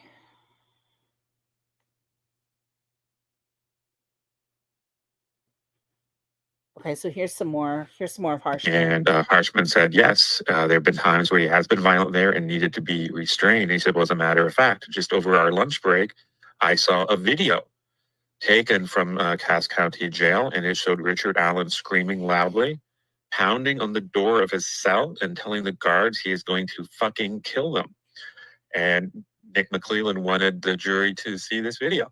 Because Brad Rosie earlier had said, well, why don't we see the videos of Richard Allen calling his mother and wife, because wouldn't that give us more context about these calls? And Nick McClellan at this point said, that's a great idea. And also you're talking about him not being a threat to people. Let's watch a video of this. The defense, you will not be shocked to hear, was very unhappy with this idea. There was a long sidebar with the noise machine, and that Judge Gull came out and told the jury, guess what? You guys can have another break. And she said, this video is 30 minutes long. It's not clear if the defense has seen it. They want to see it. So let's let them go see it. So they went to go watch it. For 30 minutes. We're all hanging out. We're all just wandering around the courtroom. And I think it took them a little bit longer than 30 minutes. They came back, finally, looking very upset. Oh, yeah. They did not look happy. So just the description of the video that we have makes it sound not good for them. Whatever is actually on that video must be even worse, because they look very, very, very unhappy. There's another sidebar. We literally come back and they go on the record and then sidebar. And so then at this point, Judge Gull says, okay, I'm going to go in my chambers. I'm going to watch this video. So she's gone for 30 minutes at least. And then I think there's like another sidebar. There were so many sidebars today. And so then the decision is made that at least for now, this video is not going to be shared. I'm not sure if that's a permanent decision, but at least for the moment, this video is not going to be seen by the jury. And again, when I even after they got that decision, the defense attorneys looked very, very unhappy. When they came back with Gull, or, you know, when Gull came back and they came back, I was certain it was in based on how unhappy the defense looked. The defense looked miserable. Ashen-faced. Even after they won. Even after they won the point. So that makes me wonder, maybe it's not permanent, because they look so unhappy. They look so What the heck is in this video? Whatever is in this video, I don't want to speculate. You all are probably pretty bad, because you all are welcome to speculate. It must be really, really bad, because they seem very, very determined not to let this video be seen by the jury. Yeah, and the fact that they, you know, I would have been, you know, they won the points, so you like come back in like, okay, yeah, we did it. No, that was not the vibe. Another question is, why the heck would Rosie ask that question? Have they just not been paying attention to what their client is doing? Yeah, why bring up, oh, let's watch videos? Why bring up, he's been an angel in prison. He only hurts himself when he's rolling around in his own feces. At Westville, you know, or prison, you know. But if he's been, you know, frankly doing stuff that he shouldn't be doing at Cass County, then that would be something for them to monitor, so that then they don't get into a situation. And by this time, they should know that he is a difficult client to deal with, because he has been, frankly, the star prosecution witness this whole time. You know, a large portion of the case is stuff that he has handed to the state. And that is true. The confession, the timeline, the white van, the bullet, whatever. It's all stuff that he has handed to the state. Right. So the defense saying, you know, yeah, let's watch some videos, was not going to go well for them, because the video that they have, I think the one in question that they were talking about was him saying that he was going to, kill one of the guards or something like that. And maybe even worse than that. So, Yeah, and they don't want that out there. Of course they don't. Yeah, that's bad. That's really bad for them. So let me see if there's really anything else. I'm trying to think. So they're watching the video. They'll be back at 2:15. Then they come back. There was more delays. Judge enters the courtroom, says she has viewed the video. Rosie objects. Gull says she is sustaining the objection, and the video will not be shown to the jury for now. The prosecution in the Richard Allen trial has rested after their 40th witness, and the defense has begun presenting their case. So the first two people that they put on, they called two women to testify.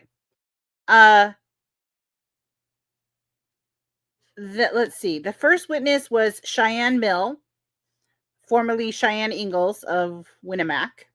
Mill and her best friend went hiking on February 13th, the day that the teen girls were reported as missing. Mm-hmm. Mill recalled that she and her friend passed a, quote, overweight man on the bridge. He didn't greet them. Later on, or a few minutes after 3:49 p.m., February 13th, Mill and her friend took photos for Snapchat.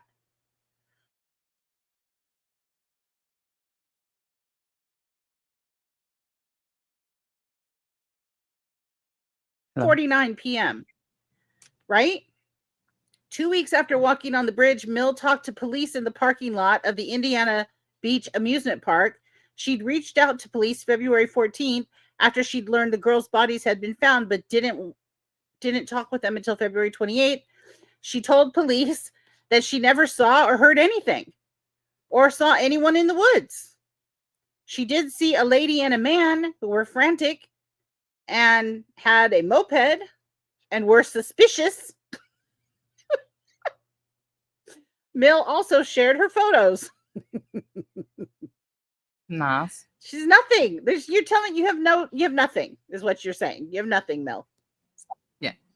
You're a nice lady, but you don't have anything. They were a lady and a man who were frantic and had a moped. They were suspicious. Mill also shared her photos. Look at my photos I took. 6 months later, Mill said the FBI contacted her and asked for her mother's phone. Mill was told that her phone did ping from the bridge on February 13th. Mill also said that the photos she posted were circulated, noting that she was blasted out by people online. This case has been blown completely out of proportion online, she said. Well, it's a murder of two children, but what's Let's talk about how you're being inconvenienced, Miss Mill. Talk about quit talking. Right there, lady. Right there. This is their first witness. What is this? This is nothing but crap. Nothing on here. Eventually, she wrote a letter to police about everything. Sorry. I'm getting Sarah Boone vibes. Yes. She wrote a strongly worded letter to police about everything. The letter was then introduced as evidence, and Mill testified that the police showed up at her house after she sent the letter.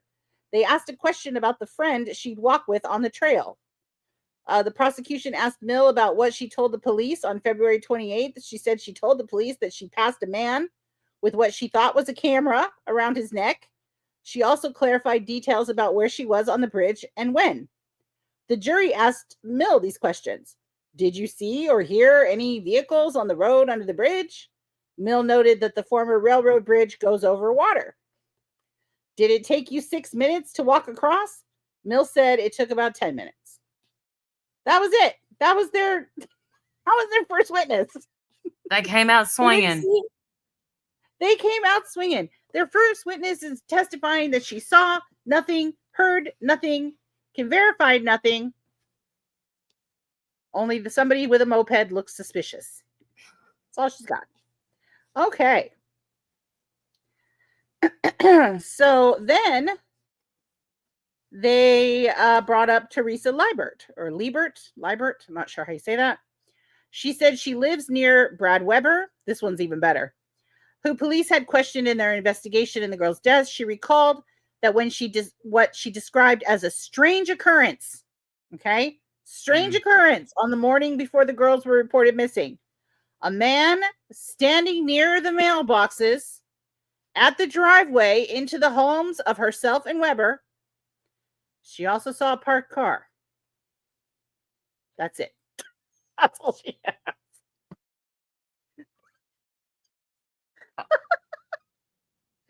I'm sorry. That's it. That's all she had. This is a strange occurrence. Okay. I wonder if she That a man misled was them. standing near the mailbox.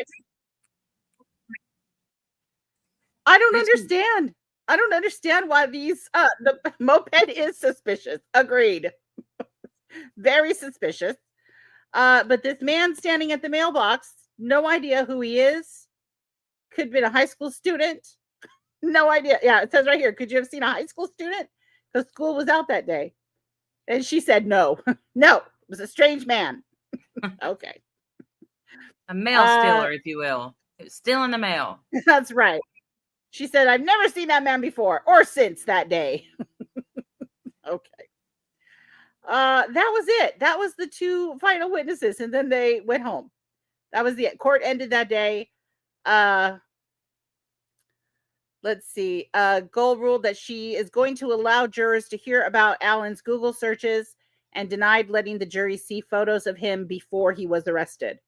So those pictures are not coming in, but the Google search history will come in. And that's where we're at. Then we go on to day 13, which we have to do tomorrow.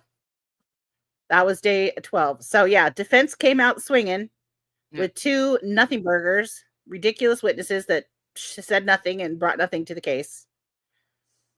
Wow. And that's where we're at. That's where we ended on day 12.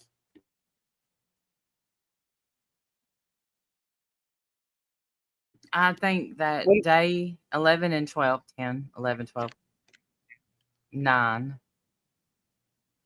No, not 9. Yeah, not 9, but I don't know. For me, it's a wrap, but maybe the defense has better witnesses than mailbox and moped. So I hope they do. God bless them. I hope they do, because mailbox and moped is pathetic. That's a whole disaster. A strange occurrence. A man standing at the mailbox. You're telling me you have nothing. That's what I feel. And I think, everybody it feels to me, and I don't know, obviously I'm speculating. It feels to me like everybody wanted to be helpful. Everybody wanted to be, maybe it's possible that this could mean something, hey, did you have any evidence of a guy in a mailbox? I think I might have seen him. Maybe was there a moped involved? I think I might have seen it. They did look suspicious. I don't disagree at all with that, but I do think but to put them on the stand and bring that into testimony, no. That could have been weeded out in a quick phone call. Right. Bring them in on Zoom, no biggie. Right. But I think I'm hoping that his search history is day 13. That's what I'm hoping. Yeah. I don't know. I guess we'll find out. I know weedheads. I mean, yeah, mopeds are sus as always. Yes, they are. I definitely more your grandma that said that. I know. I will definitely look at you sideways if I see you on a moped, I suppose. But well, not me. I used to want one so bad, but I probably wouldn't get one now just because of this. But right, you don't want anyone to think you're suspicious. No, I'm scared to go get my mail today. But that's right. Just make sure that your face is easy to see so that they know it's you. Because my goodness, if you God forbid you wear a jacket that day, you're going to look it's a strange occurrence. Gold cut the defense off at the knees by denying many of their witnesses and theories. When are the Kleins? When are the Kleins in all of this? I don't even know. Are they letting the Kleins come in? I have no idea. I know that Gold did cut the defense off at the knees for basically everything they ever want. You know, she's very against them, it seems. But for and she has her to cut them from the off, jump. that would. But for her to cut them off, that would mean that the prosecution has a reason to ask her to cut them off. That means that they objected and she agreed with them. So there had to be a reason behind it, and she had to give a lawful reason behind it. I'm saying. I'm not saying she's not Behind what? biased. Say that again. I'm so sorry. Say that again. She had to give a lawful. She can't just. She had to give a lawful reason behind the things that she's not letting in. Yes, she would have to. Gotcha. Yeah, she can't just say, I don't like you, so that's not coming in. Obviously. Yes, we know that. Right. You're right. I just wonder, though, if this is setting up the case for appeal. This is completely setting up the appeal. I do think it's setting up the appeal, but, you know, she doesn't like defense. I get it, but nowhere else have we read or saw that she's been biased. I've not saw it, heard it anywhere, looked around. Yes, thumbs up, please. Okay. Yeah, that's fair. That's fair. But Lady Witch, I'm not saying she's not. Go ahead. That's fine. You're right. That's fair. The reason that moderator is saying it does prove something is because he said he saw a van before anybody even knew that there was a van that could have been there. Like, how would he know that? Right. He brought the van in. How would he know about a van? Richard Allen himself. How would he know about that van? Yes. Unless he was the murderer. Then they searched and to see what vehicles that guy had. Yeah. And then, oh, look, lo and behold, there's a white van. Just like Richard said there was. Yeah. And he said he was spooked by that van. Yes.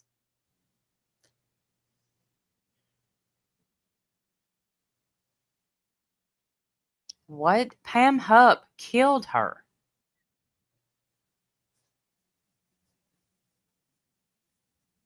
I followed that case.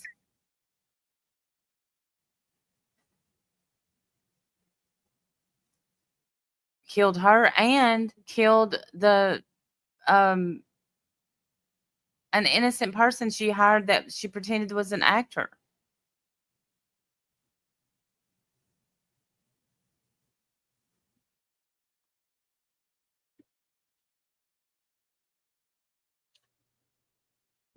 The part about the van, I'll read it again.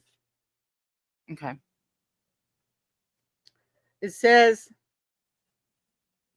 you want to pull it in? Here, let's pull this in. I don't disagree, Astra. Yeah, pull it in. Well, maybe. All right, pull this in real quick. Okay. This is what Alan shared with Dr. Walla. Okay. Alan told her, which of course none of this is recorded, so it's just her memory, which bothers me, but whatever. Walla reports that Alan told her on February 13th, 2017, he went to see his parents on the morning of the murders. He said he decided not to go with them to lunch. He decided to drink 3 beers and went to the bridge. He told Walla he saw the girls, that he wanted to rape the girls. Walla said Alan told her he followed the girls, and while walking, a bullet fell from his gun. Again, that wasn't public knowledge. Oh. Then he told the girls down the hill. He said he planned on raping them, but saw a van and became scared.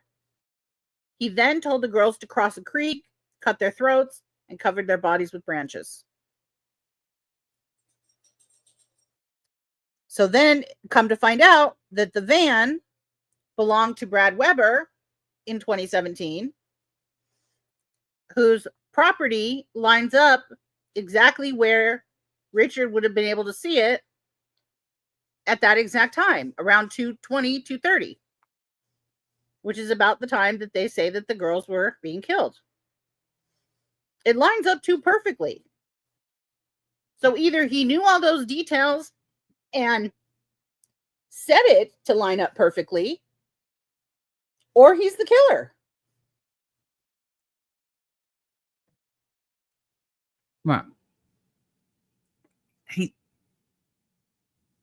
Right. He wouldn't have known about the van. And to be honest with you, okay, Paisley, I'm not saying that. I know that the husband of the woman that was murdered went wrongfully to prison and was convicted. I don't really know that was a case of the judge being against it. I think it's the way he handled himself, and that he said she committed suicide because that's what he thought, but she didn't commit suicide, obviously, and we know that. But he called and said, my wife killed herself. He kind of looked guilty, and they could not, he could not get a strong enough alibi. So he did have an alibi, but I don't think it was strong enough. Yes, the statement that I just read, that I was just talking about, Sorry. was given in May 2023. So was the van mentioned before that? No. Anyone know? No. I don't think so. I think they said that the van was not mentioned until Richard Allen mentioned the van. And he mentioned the van after he got saved and wanted to tell the truth.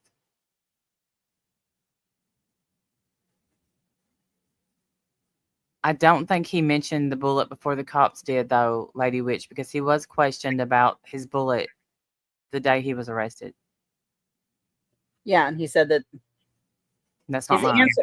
Yeah, he said that there's no way you can tie a bullet of mine to these murders, or murdered those kills, or murdered those girls. Warrior Grandma, that's what I'm thinking. He sure knows a lot for an innocent guy. So again, he either knows these details because he's heard them and wanted to sound guilty, and that's why he said them, or he's the guy. And let's just say one of the details that he couldn't have heard was the white van, because the cops didn't even know about the white van. By 2023? Yeah. When did they know? Because they interviewed Brad Weber. But when did they first interview Brad Weber? What I'm saying is they didn't know that maybe they knew what Brad Weber drove, but they didn't know that bridge guy, or how would Richard Allen know that there was a white van? He didn't know Weber. He didn't know what he drove. He just knew that he saw a white van. So then they go back, because they hadn't interviewed Weber since probably 2017, and they see he did have a white van. See what I'm saying? Yeah, I'm trying to look up if I can figure out. But they nowhere have mentioned that they interviewed Weber and he told them that he drove a white van. He was essentially just a suspect because his land connected to that land. Yeah.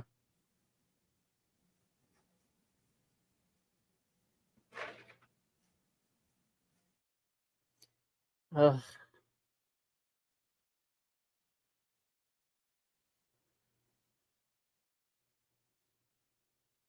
Yeah, that's the way I took it too, moderator.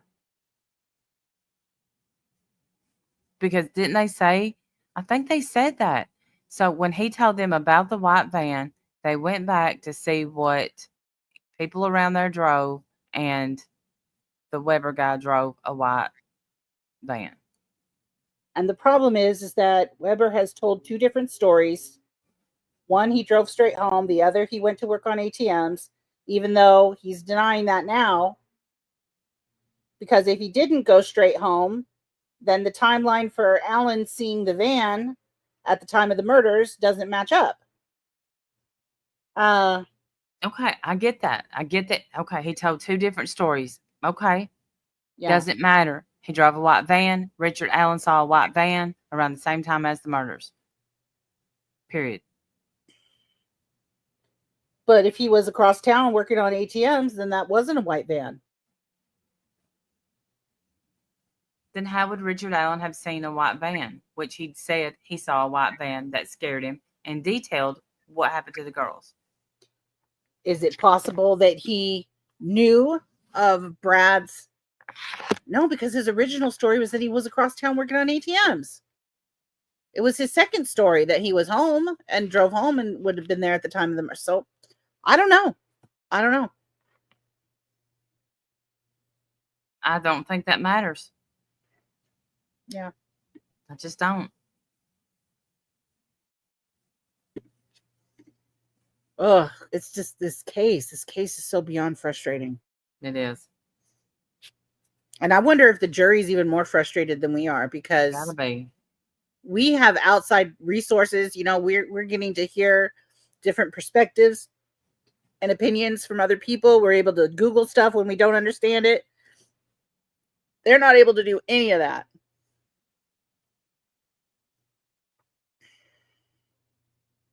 I watched it, Paisley. I watched it.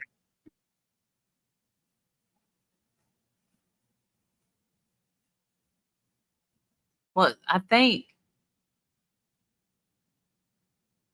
Oh, I don't know, Stadius. I would have to look it up. I don't know.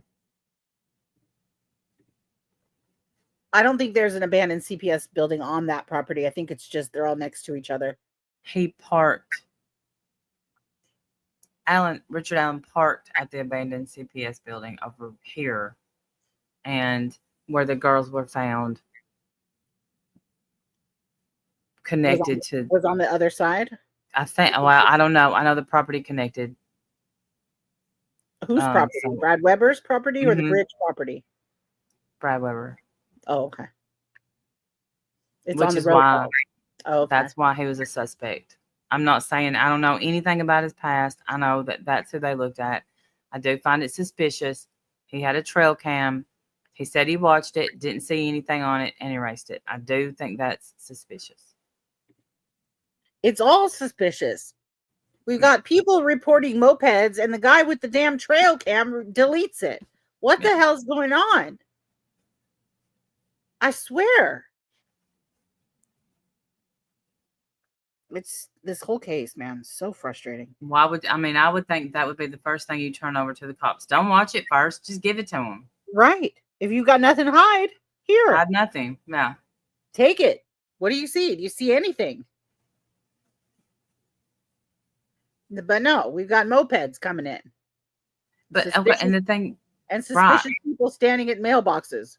but the thing is this. So if he told the FBI that he was fixing Janie B, I think it's been, no, it hadn't been 10 years yet. But it's close. I know, Pammy B. You know what? They all can't be Sarah Boone cases. I know. I get it. Not everybody's stupid enough to record their murder. But I do enjoy those cases much more. I will say that. Yeah. Much less stressful for me. I think the van has been completely explained, moderator. I'm with you. But I have to say, also, the jury doesn't know that the FBI was told he was out fixing. Well, except that the defense asked him about it. Bring in, yeah. Of course, they let that go in. They let it slip in and, got him all fired up and mad to where he's yelling in court. That's not correct. But, Janie, that's crazy, girl. I've been here since 2016. I think Randy, too, just got here a little bit before me. Yeah, something like that. That's a long ass time. I don't feel like we don't know anything, we Teds. I just, and you're right. You're right, Stadius. It's not going to be perfect evidence. You're right. I just don't want there to be reasonable doubt. And like I said before, the things that get me are the fact that he places himself there. He mentions the van The van is there at the exact same time that it should be there, according to the timeline that we have about how the girls died and when. No, Astra. Sorry. Everybody else saw Bridge Guy except Richard Allen, who was there at the time where he should have seen him. And the bullet with the markings. That could only have come from his gun. Yes, Pammy B, you're not wrong. No, 2013 is probably when I made to start watching stuff. And then Oh, my channel has been around since Lonely Girl 15 days, which is I think 2006. Anybody else do Lonely Girl 15? I was all up in that. Oh my goodness, I was in the forums. I was all about that, all the way down that rabbit hole. Anyway, I don't know. We see it's not. I mean, the jury's been out since yesterday, so yeah. I hope they have better stuff than we've got. I guess. Hope they feel stronger about this than we do. You too, Janie B. Thanks for coming in. Yeah. Ooh. All right, y'all. That's what we got. That's what we got for today. Yep. Ooh. Thank y'all so much for being here, and see y'all tomorrow. Bye, guys. Bye, y'all.